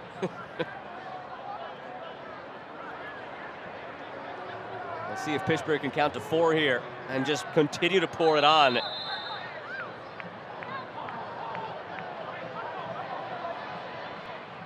Forbes. This game is begging for a Jelani Peters hat trick. If he gets a hat trick, I'm buying him dinner. I promise you. Before the match whistle ends, pizza's in the locker room. It's done. He's worked too hard not to deserve a fun meal. Go into your nearest Krispy Kreme at 2:30 in the afternoon and get him a dozen. Oh. Who knew that that would be the argument of the day on social media? The time of day one is or is not allowed to divulge into the golden treat that is donuts. It's only your Twitter that has these discussions, too. Angry little elves running around out there. The dark corners of the internet, scavenged by the foodies. But who does eat a donut at 2:30 in the afternoon? It's strange, and it's not leftover. You are walking into a donut location, won't reveal said name, to pick up a pastry. Look, you're at a brunch and it's laying around, fine. Someone brings them to the media room at a sporting event, great. I could even understand an outing, that's fun. And there's a donut wall at a wedding or something like that. 2:30 in the afternoon? Yeah, but how do you know that said person wasn't getting a box to bring to one of those things? I saw. I'm not going to get myself in trouble as to what I saw. Let's just say there were key indicators. Here, coming into the game, Anthony Pulis talked about KPIs, key performance indicators. There were KPIs associated with this person that I knew exactly what was going on within their brain. If the red light is on at Krispy Kreme, I don't care what time of day it is, I'm pulling into the parking lot. The problem is that this person's light upstairs was off. Before we go entirely off the rails and get you in trouble, those KPIs for Anthony Pulis, something to get into here. And there were a handful of them that he talked about. Possession in the opposition half, touches in the opponent's box, limiting the amount of touches in their own box. On and on it goes. Some of those indicators aren't too bad tonight. The one you mentioned, the final third entries, it's 55-52 right now in favor of Pittsburgh. what's lacking for Miami. Some of those KPIs are actually in their favor tonight, but they're in danger of going down 4 now as it's played in, cut back, and all the way through. Dos Santos keeps the attack alive.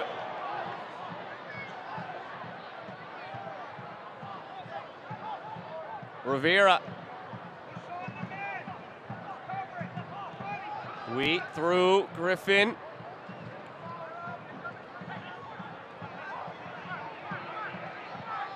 Over the top from Ibarra. Cicerone lays it off. Dequa ricochets around. And it is out for a corner.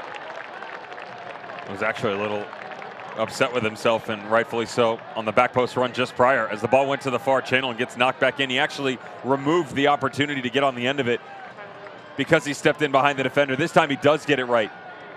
As the run progresses forward for Cicerone, he just drifts off and recognizes that the ball's either going to come directly to him or he's got an excellent opportunity at a second bite of the apple.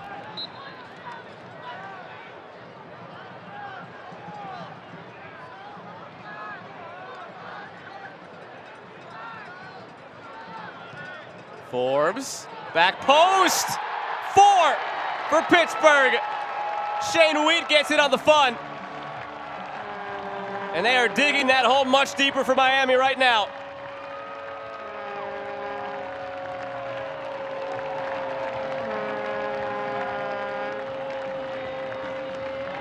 Two of the boys in the back line are Jay Vidovich greats, Shane Wheat and Arturo Ordonez.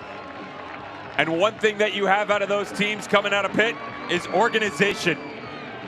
They're also brilliant from dead ball situations. He allows his defenders at the collegiate level to get a true understanding of what it's like to step into the professional shoes and break them down. This is just brute raw force and power against one of the league's best. Shane Wheat on the attacking line against Paco Craig. Brilliantly done in the 50-50 matchup to add another notch to the belt.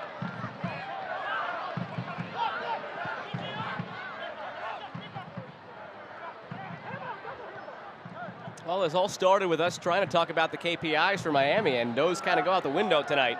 And you see 4-0 up on the left side of your upper left of your screen, excuse me. Well, you were just, you mentioned the final third entries. The fact that you haven't hit the target is obviously a massive one.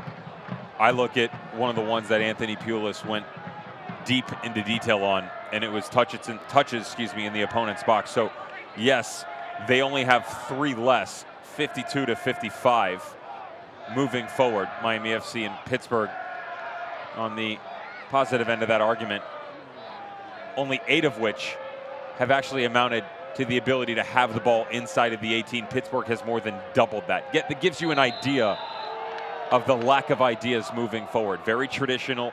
I mentioned to you a couple of times that A, it had to be faster. B, there had to be more imagination.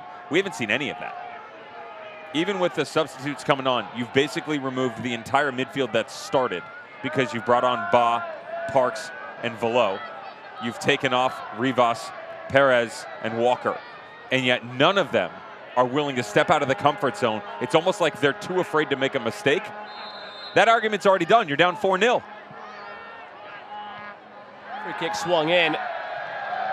Still looking for a shot on target as it sails the header on Stanley.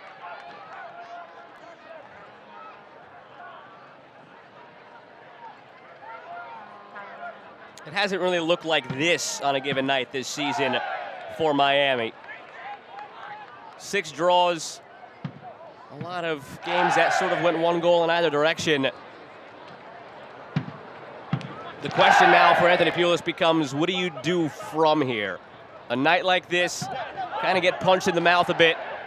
You've got to get right back to it and figure it out because you're in a tight playoff race and you can't let the stink of a game like this linger for too long. I used the words about the Riverhounds earlier about free-flowing. The way that they were attacking, moving forward, positionally, how they were all challenging different shapes within themselves. For Miami FC, they need to take a page out of that book. This team, when they were playing in the 3-back, you saw a lot more ideas coming from them. You can There was the overlap, the underlap. You know, players stepping up through the midfield. We saw so much play out of the wingbacks and bumping up onto the front line. And I'm not saying you have to go to that or back to that.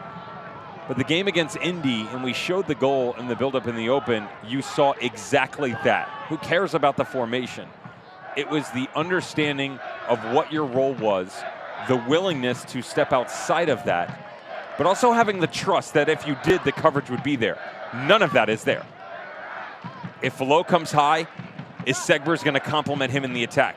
Absolutely not. And I can make the same argument right now that you did for Joaquin Rivas in the first half. How many times did we see, regardless of what side he was on, if Rivas was on the right or the left, that when the ball was sprayed out, whether through midfield play or long ball off the back line, he took a touch, looked up, and there was no one around him. Now that's one specific example that I could make for almost every single player on the field right now for Miami FC, at least on the attacking side of the ball. Defensively, that's a whole nother argument because it's been very aggressive for Bob Lilley. And so all of the numbers that have come forward, it's difficult to keep up with. You're regularly in a one-on-one marking situation in a back four. You don't normally hear those words come out of an announcer's mouth. Well, it's 4-0 Pittsburgh, and here come Alex Dixon and Dane Kelly. Cicerone and Dequa on the way out. And the game-winning goal right now belongs to Cicerone all the way back in the 14th minute. All the hard work, though, done by Sims here. And was there a possibility of Paco Craig or Segbers getting back to this? Maybe. Almost doesn't count, though, so you might as well knock it over if you're Russell Cicerone. He'll be buying beers later. And to the rich go the spoils. The amount that this team has invested into their infrastructure over the past couple of seasons. Since Bob Lilley came over, you see a totally different organization. And that's not a knock on any of the predecessors. It's simple. Bob Lilley said coming into this week, Duffy Schellenberger, their owner, he wants to win, and he wants to win now. We were discussing some of the results around the league, and respectfully, I'm going to leave the coaches' names who we talked about off. But we were discussing, you know, guys that had already lost their jobs and the possibility of some others. He said, listen, the regularity of what we've brought to the field, yes, but I promise you, if I was losing 5, 6, 7 games in a row, Tuffy he'd have my shirt as well. Yeah. And it looked like that for a second. They had 4 losses, 2 draws in a span of 6. It looked bleak for Pittsburgh a little bit there. They have very quickly and with some ferocity snapped out of that.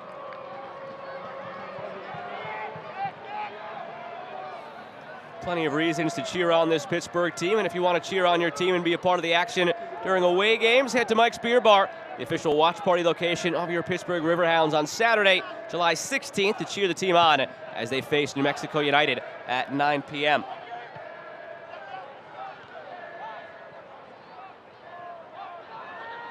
FC Tulsa, Atlanta United just kicking off. Same for Memphis and Phoenix. Half an hour into the action, Louisville 3, New York nothing. It's 2-2 right now between Tampa and Hartford. And all of a sudden, Hartford is in the rearview mirror for Miami in the playoff picture. Depending on how the next 15 minutes go there, if they can find all 3 points instead of just the one. They were up 2-1, and Tampa Bay tied it on a penalty in the 73rd.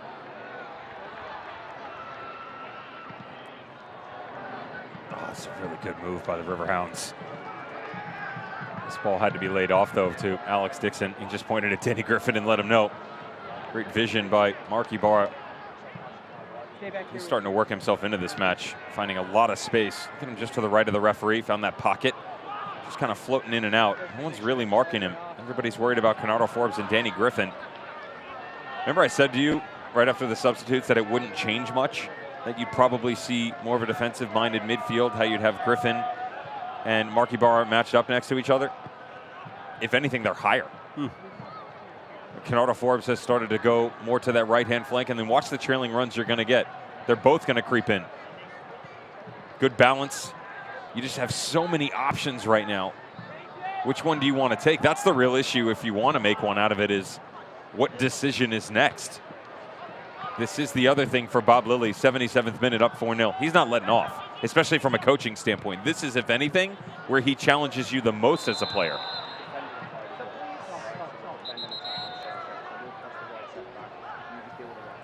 Pair of changes now on the Miami side.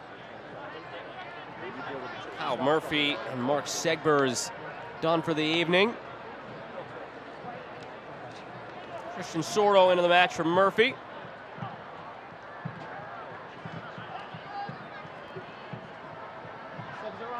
Miami FC substitutions, 14, Christian Sordo.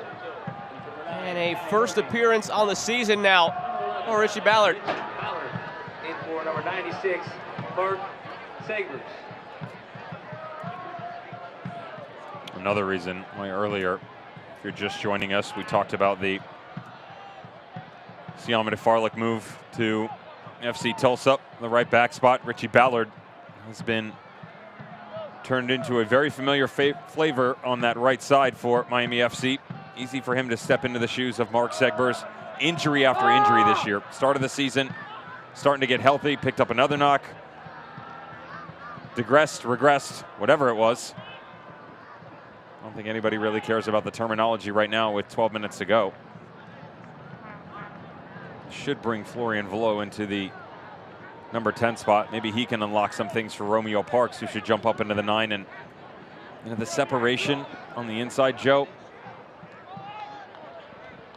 it's just too much. The line from Bolu Akinyodi and Speedy Williams, if you look at the two of them, now right now it's not terrible. It's about 10 or 15 yards, but watch as they create separation. Anthony Pulis talked a lot about the balance, that when they did win the turnover, where was the next step going to come from? In that situation right there, if you don't foul and Akinyodi picks it up and he turns, Speedy Williams is on the back shoulder of Mark Ibarra, and he's over 15 yards away. You're not getting to him. It's not going to happen.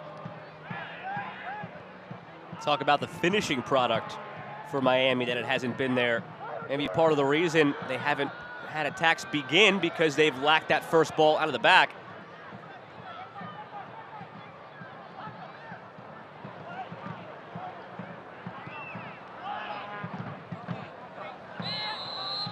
And the flag up on Parks.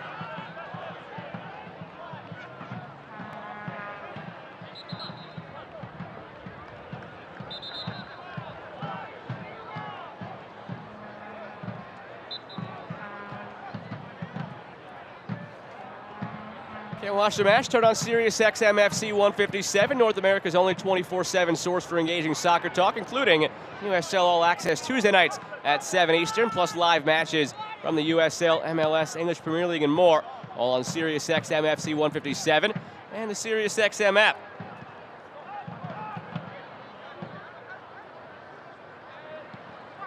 Only 10 remaining now in those last 10 minutes of formality. Pittsburgh on the way to another win at home. That'll bring them to 7-1-1 here between these lines at Highmark Stadium this season. The lone blemish was that loss against Tampa Bay, 5-2 in that lull, which also saw them lose 3-0 to Charleston. You could tell they were just off for a little bit. They are no longer off. And it's a team that really has a chance this year in the Eastern Conference off the crossbar. Still alive now for Dane Kelly off the crossbar again. He couldn't do that again if he tried, twice off the crossbar in the span of 10 seconds.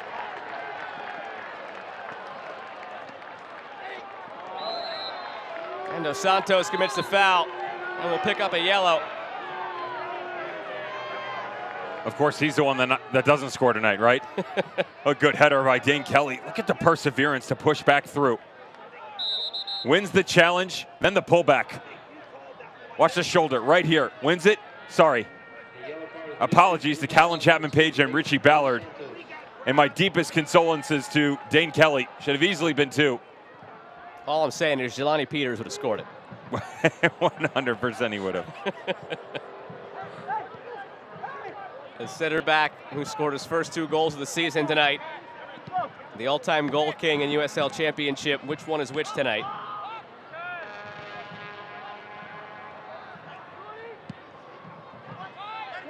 Miami has been on the right side of a scoreline like this season against Charleston, and that happens to be their next opponent. Charleston this year, unfortunately for them, one of the get-right teams on the calendar for teams, and Miami has a chance to get right in the next one. Anthony Pulis actually thought that first game against Charleston would send them in the right direction, and it just never really materialized after that win. They scored 4. It looked dominant through and through. I had them the next week again, and I got to talk to Coach Pulis right after that, and he felt that would be the first stepping stone in allowing this team to reach and tap into its full potential. But since then, a handful of draws, a few losses, only a couple of wins for a team that came into the night 6-6-6. They'll exit tonight 6-7-6 in that playoff hunt. And fortunately, at the moment for Miami,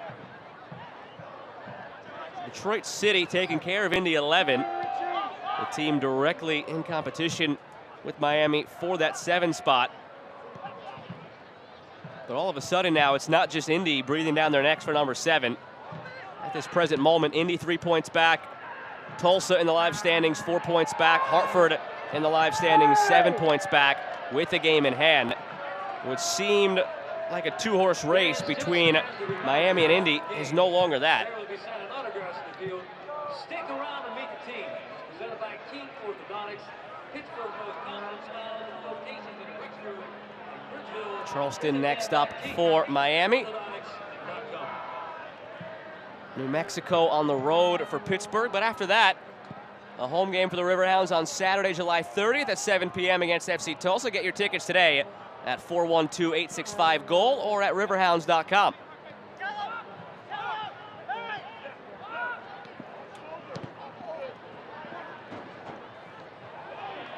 Dixon slots it through for Kelly. Too cute. Forbes looking like a team that's playing with a 4-0 lead perhaps in the attacking third. Less is more in that situation, right? How about that front trio coming at you, though, from left to right? Dixon, Kelly, Forbes. If you had to pick right now, and it has quickly become this group of 4, although some separation has been created. There's a massive gap in the next argument. Birmingham, Miami, Indy. I'll throw in Tulsa for a good measure just because they're right there. Pick 2. I think it's the 2 that are in the mix right now. I agree with you. Birmingham, although really strong. I'm curious with all of the moves that have been made, personnel-wise and at the coaching level, what Tulsa looks like in a month's time. Fair enough. I'm not saying they're going to make the playoffs by any means, but a lot has changed there. Tactically, you're looking at a different formation, a different breakdown, the way that they're trying to attack the outside, playing with the wingbacks, playing with confidence. They've churned out a couple of results, albeit draws, but they're not losing, not like they were earlier on this season. I'll cross sports for a moment and hope we have enough overlap in the fans to get this reference. Nope. All year long, the Brooklyn Nets, it was wait, just wait, just wait. They'll turn it on. They have the talent. They'll turn it on. And then they get swept. I almost feel the same way about Miami, and because of that, I will stick with them until it's too late. But they have the talent everywhere but the 9 right now. And even then, the talent's there. It's just can they start producing? I thought you were going to go like cricket or Aussie rules football on me. Then there would have been no overlap. Well, I'm trying to tell people what goes on the weekend in your house, right? You remove yourself from the world's game, the beautiful game. You turn off the game, and you turn on the noise. We just don't know what the rules are in those games. All I know is that cricket gets some terrific highlights on SC Top 10 from time to time. They're athletes. Yes. I'll give it to them. Still can't figure out scoring, but cricket produces athletes. Aussie rules football produces friends that I want to be associated with come bar fight time. I was going to say the exact same thing. I will pick any Aussie rules football player to defend me if I ever need my life defended.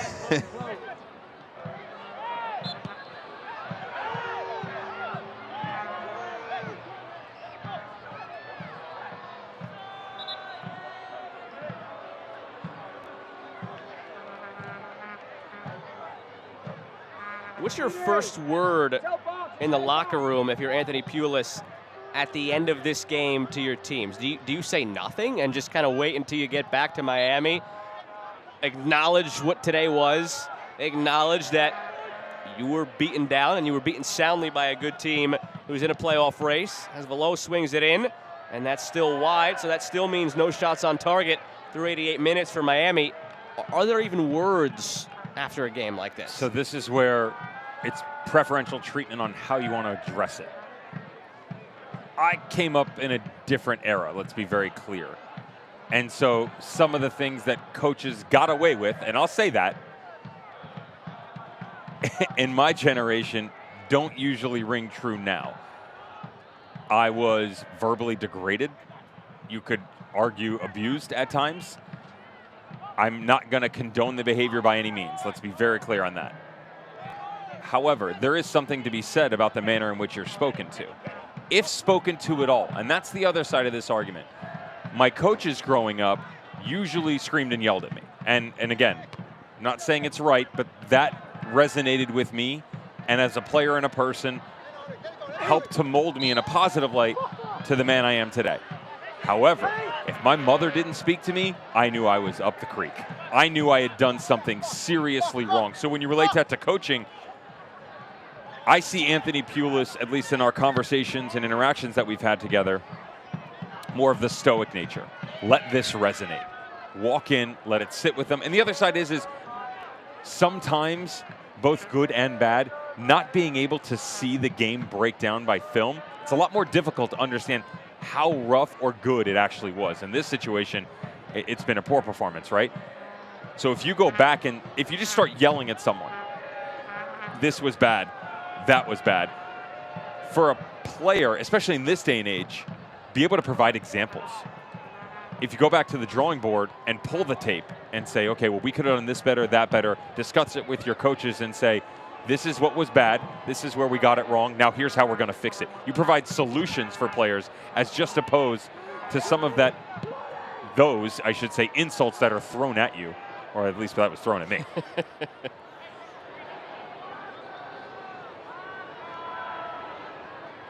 Forbes. You've said it the whole second half. You're not going to get a Bob Lilly team that will ease up on the throttle, and they're still going for more in the 90th.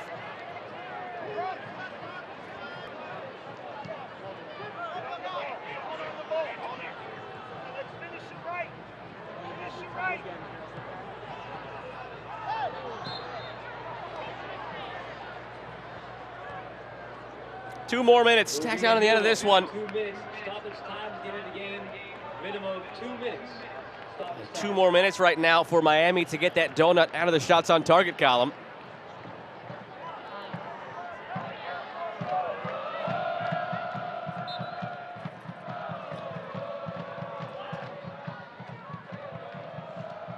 Corner on the way.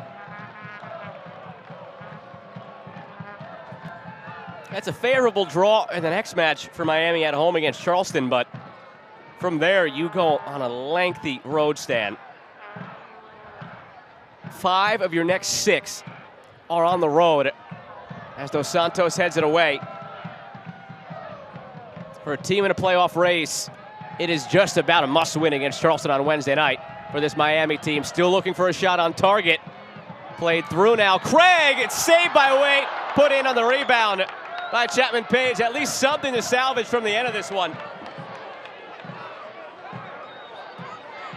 Just moments prior, Bob Lilly on the sideline saying, finish it off, finish it clean. And that's exactly the opposite of what happens here. Saving grace not going to be for Miami FC. Good job that they're able to get something out of it. We asked for creativity. You get some from Florian Velo. Good job by Aiden Stanley. Decent save by Waite, but as he spills it up, it's just sloppy defensively. He pushes it right where he's supposed to. Down to his side, nobody tracks back to push it away. And of course it's the center back, because that's been the night.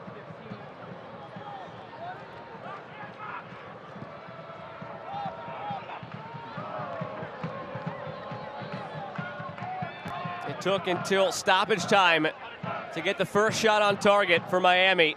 It yielded a goal, but that's all it yielded. It brought them a little bit closer on a night that belonged to Pittsburgh. 4-1, the Riverhounds win it, and it's their third straight after a difficult spell, winless in 6 matches. The Riverhounds are back, and they're back with a vengeance right now in the Eastern Conference. Bob Lilly's side takes all 3 points, and they continue to dominate at home. 7-1-1 this season. Jelani Peters with a pair. Russell Cicerone got it started. And overall, a night to remember for the Riverhounds. One to forget, perhaps, for Miami.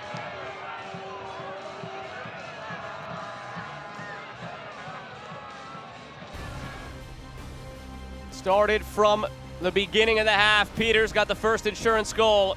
He would blast another one home. 12 minutes later, the fans had plenty to cheer about tonight at Highmark Stadium. 3 points for the Riverhounds after a 4-1 win over Miami. We wrap it up in just a moment.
Feels good to be off the sidelines, doesn't it? Oh yeah, it does. That extra effort with AHN Sports Medicine got you back here. With every specialty set, custom training day, and personalized drill, you bettered your body. Now line it up. They don't see this move coming. Told you. Go next level with AHN Sports Medicine. Terrific night at the office for the Pittsburgh Riverhounds. Dominant from start to finish in the attacking third, in the middle third, in the defensive third. No trouble at all for the Riverhounds as they emerge victorious once again for the 3rd match in a row over a Miami team that was hoping to string a couple of good results together after the win against Indy. Not to be tonight, and we take a look back at how it happened. I'm actually going to keep this as an open dialogue as we go back and forth on this, Joe, and here's why. I've seen 19 separate games for the Pittsburgh Riverhounds this season. Excuse me, they've played 19 separate games. I've seen 17 of them. The only 2 that I didn't see were earlier on this year. It was the 1-0 loss at Las Vegas. It was the 4-0 win home against Atlanta United, too. Taking all of that into account, this is the best performance that I've seen out of a team. Out of a team at all, period? Under Bob Lilly this season. Okay, all right. I paused there for a second. Okay. But look, either side of the half, you get goals in places that you don't normally expect them to come from. It's Jelani Peters twice, right? Cicerone, yes, but you didn't know that Toby Sims and the ball whipped in was going to come from your wingback, who's getting really the first look in an extended 90-minute period. So you go up 3-0, and then you just continue to cruise. Shane Weed scores. 3 goals came off of your back line. A 4th acknowledgement within the attack came from a guy who is only in his 5th professional start in the Hounds jersey this season. 5th professional appearance, in Hounds jersey this season. Then the goal comes at the tail end of this. And through everything that went on, here's what I promise you. Bob Lilly isn't going to walk into the locker room and say, great job. He's going to be pissed because of this right here. The 4-1 is going to be a thorn in the side until the next match because of their inability to lock it up, because against a better team, that doesn't happen once. It happens multiple times in a game. And Bob Lilly still has all the players out on the field right now in this huddle talking to them. A smile on the face, though, of Jelani Peters. He is the man of the evening. A pair of goals for the center back after a very interesting start to his second half. He punctuates it with 2 goals, and Pittsburgh punctuates it with a 4-1 victory tonight from Highmark Stadium. For my broadcast partner, Devin Kerr, and the crew that makes this all possible. I'm Joe Malva saying good night from Pittsburgh. Riverhounds win yet again. That's 3 in a row for the team right now sitting in 4th place in a loaded Eastern Conference. Next up, they look to continue that success against New Mexico while Miami takes on Charleston. This copyrighted telecast of the United Soccer League Championship cannot be retransmitted, rebroadcast, or reproduced without the expressed written consent of the United Soccer League Championship.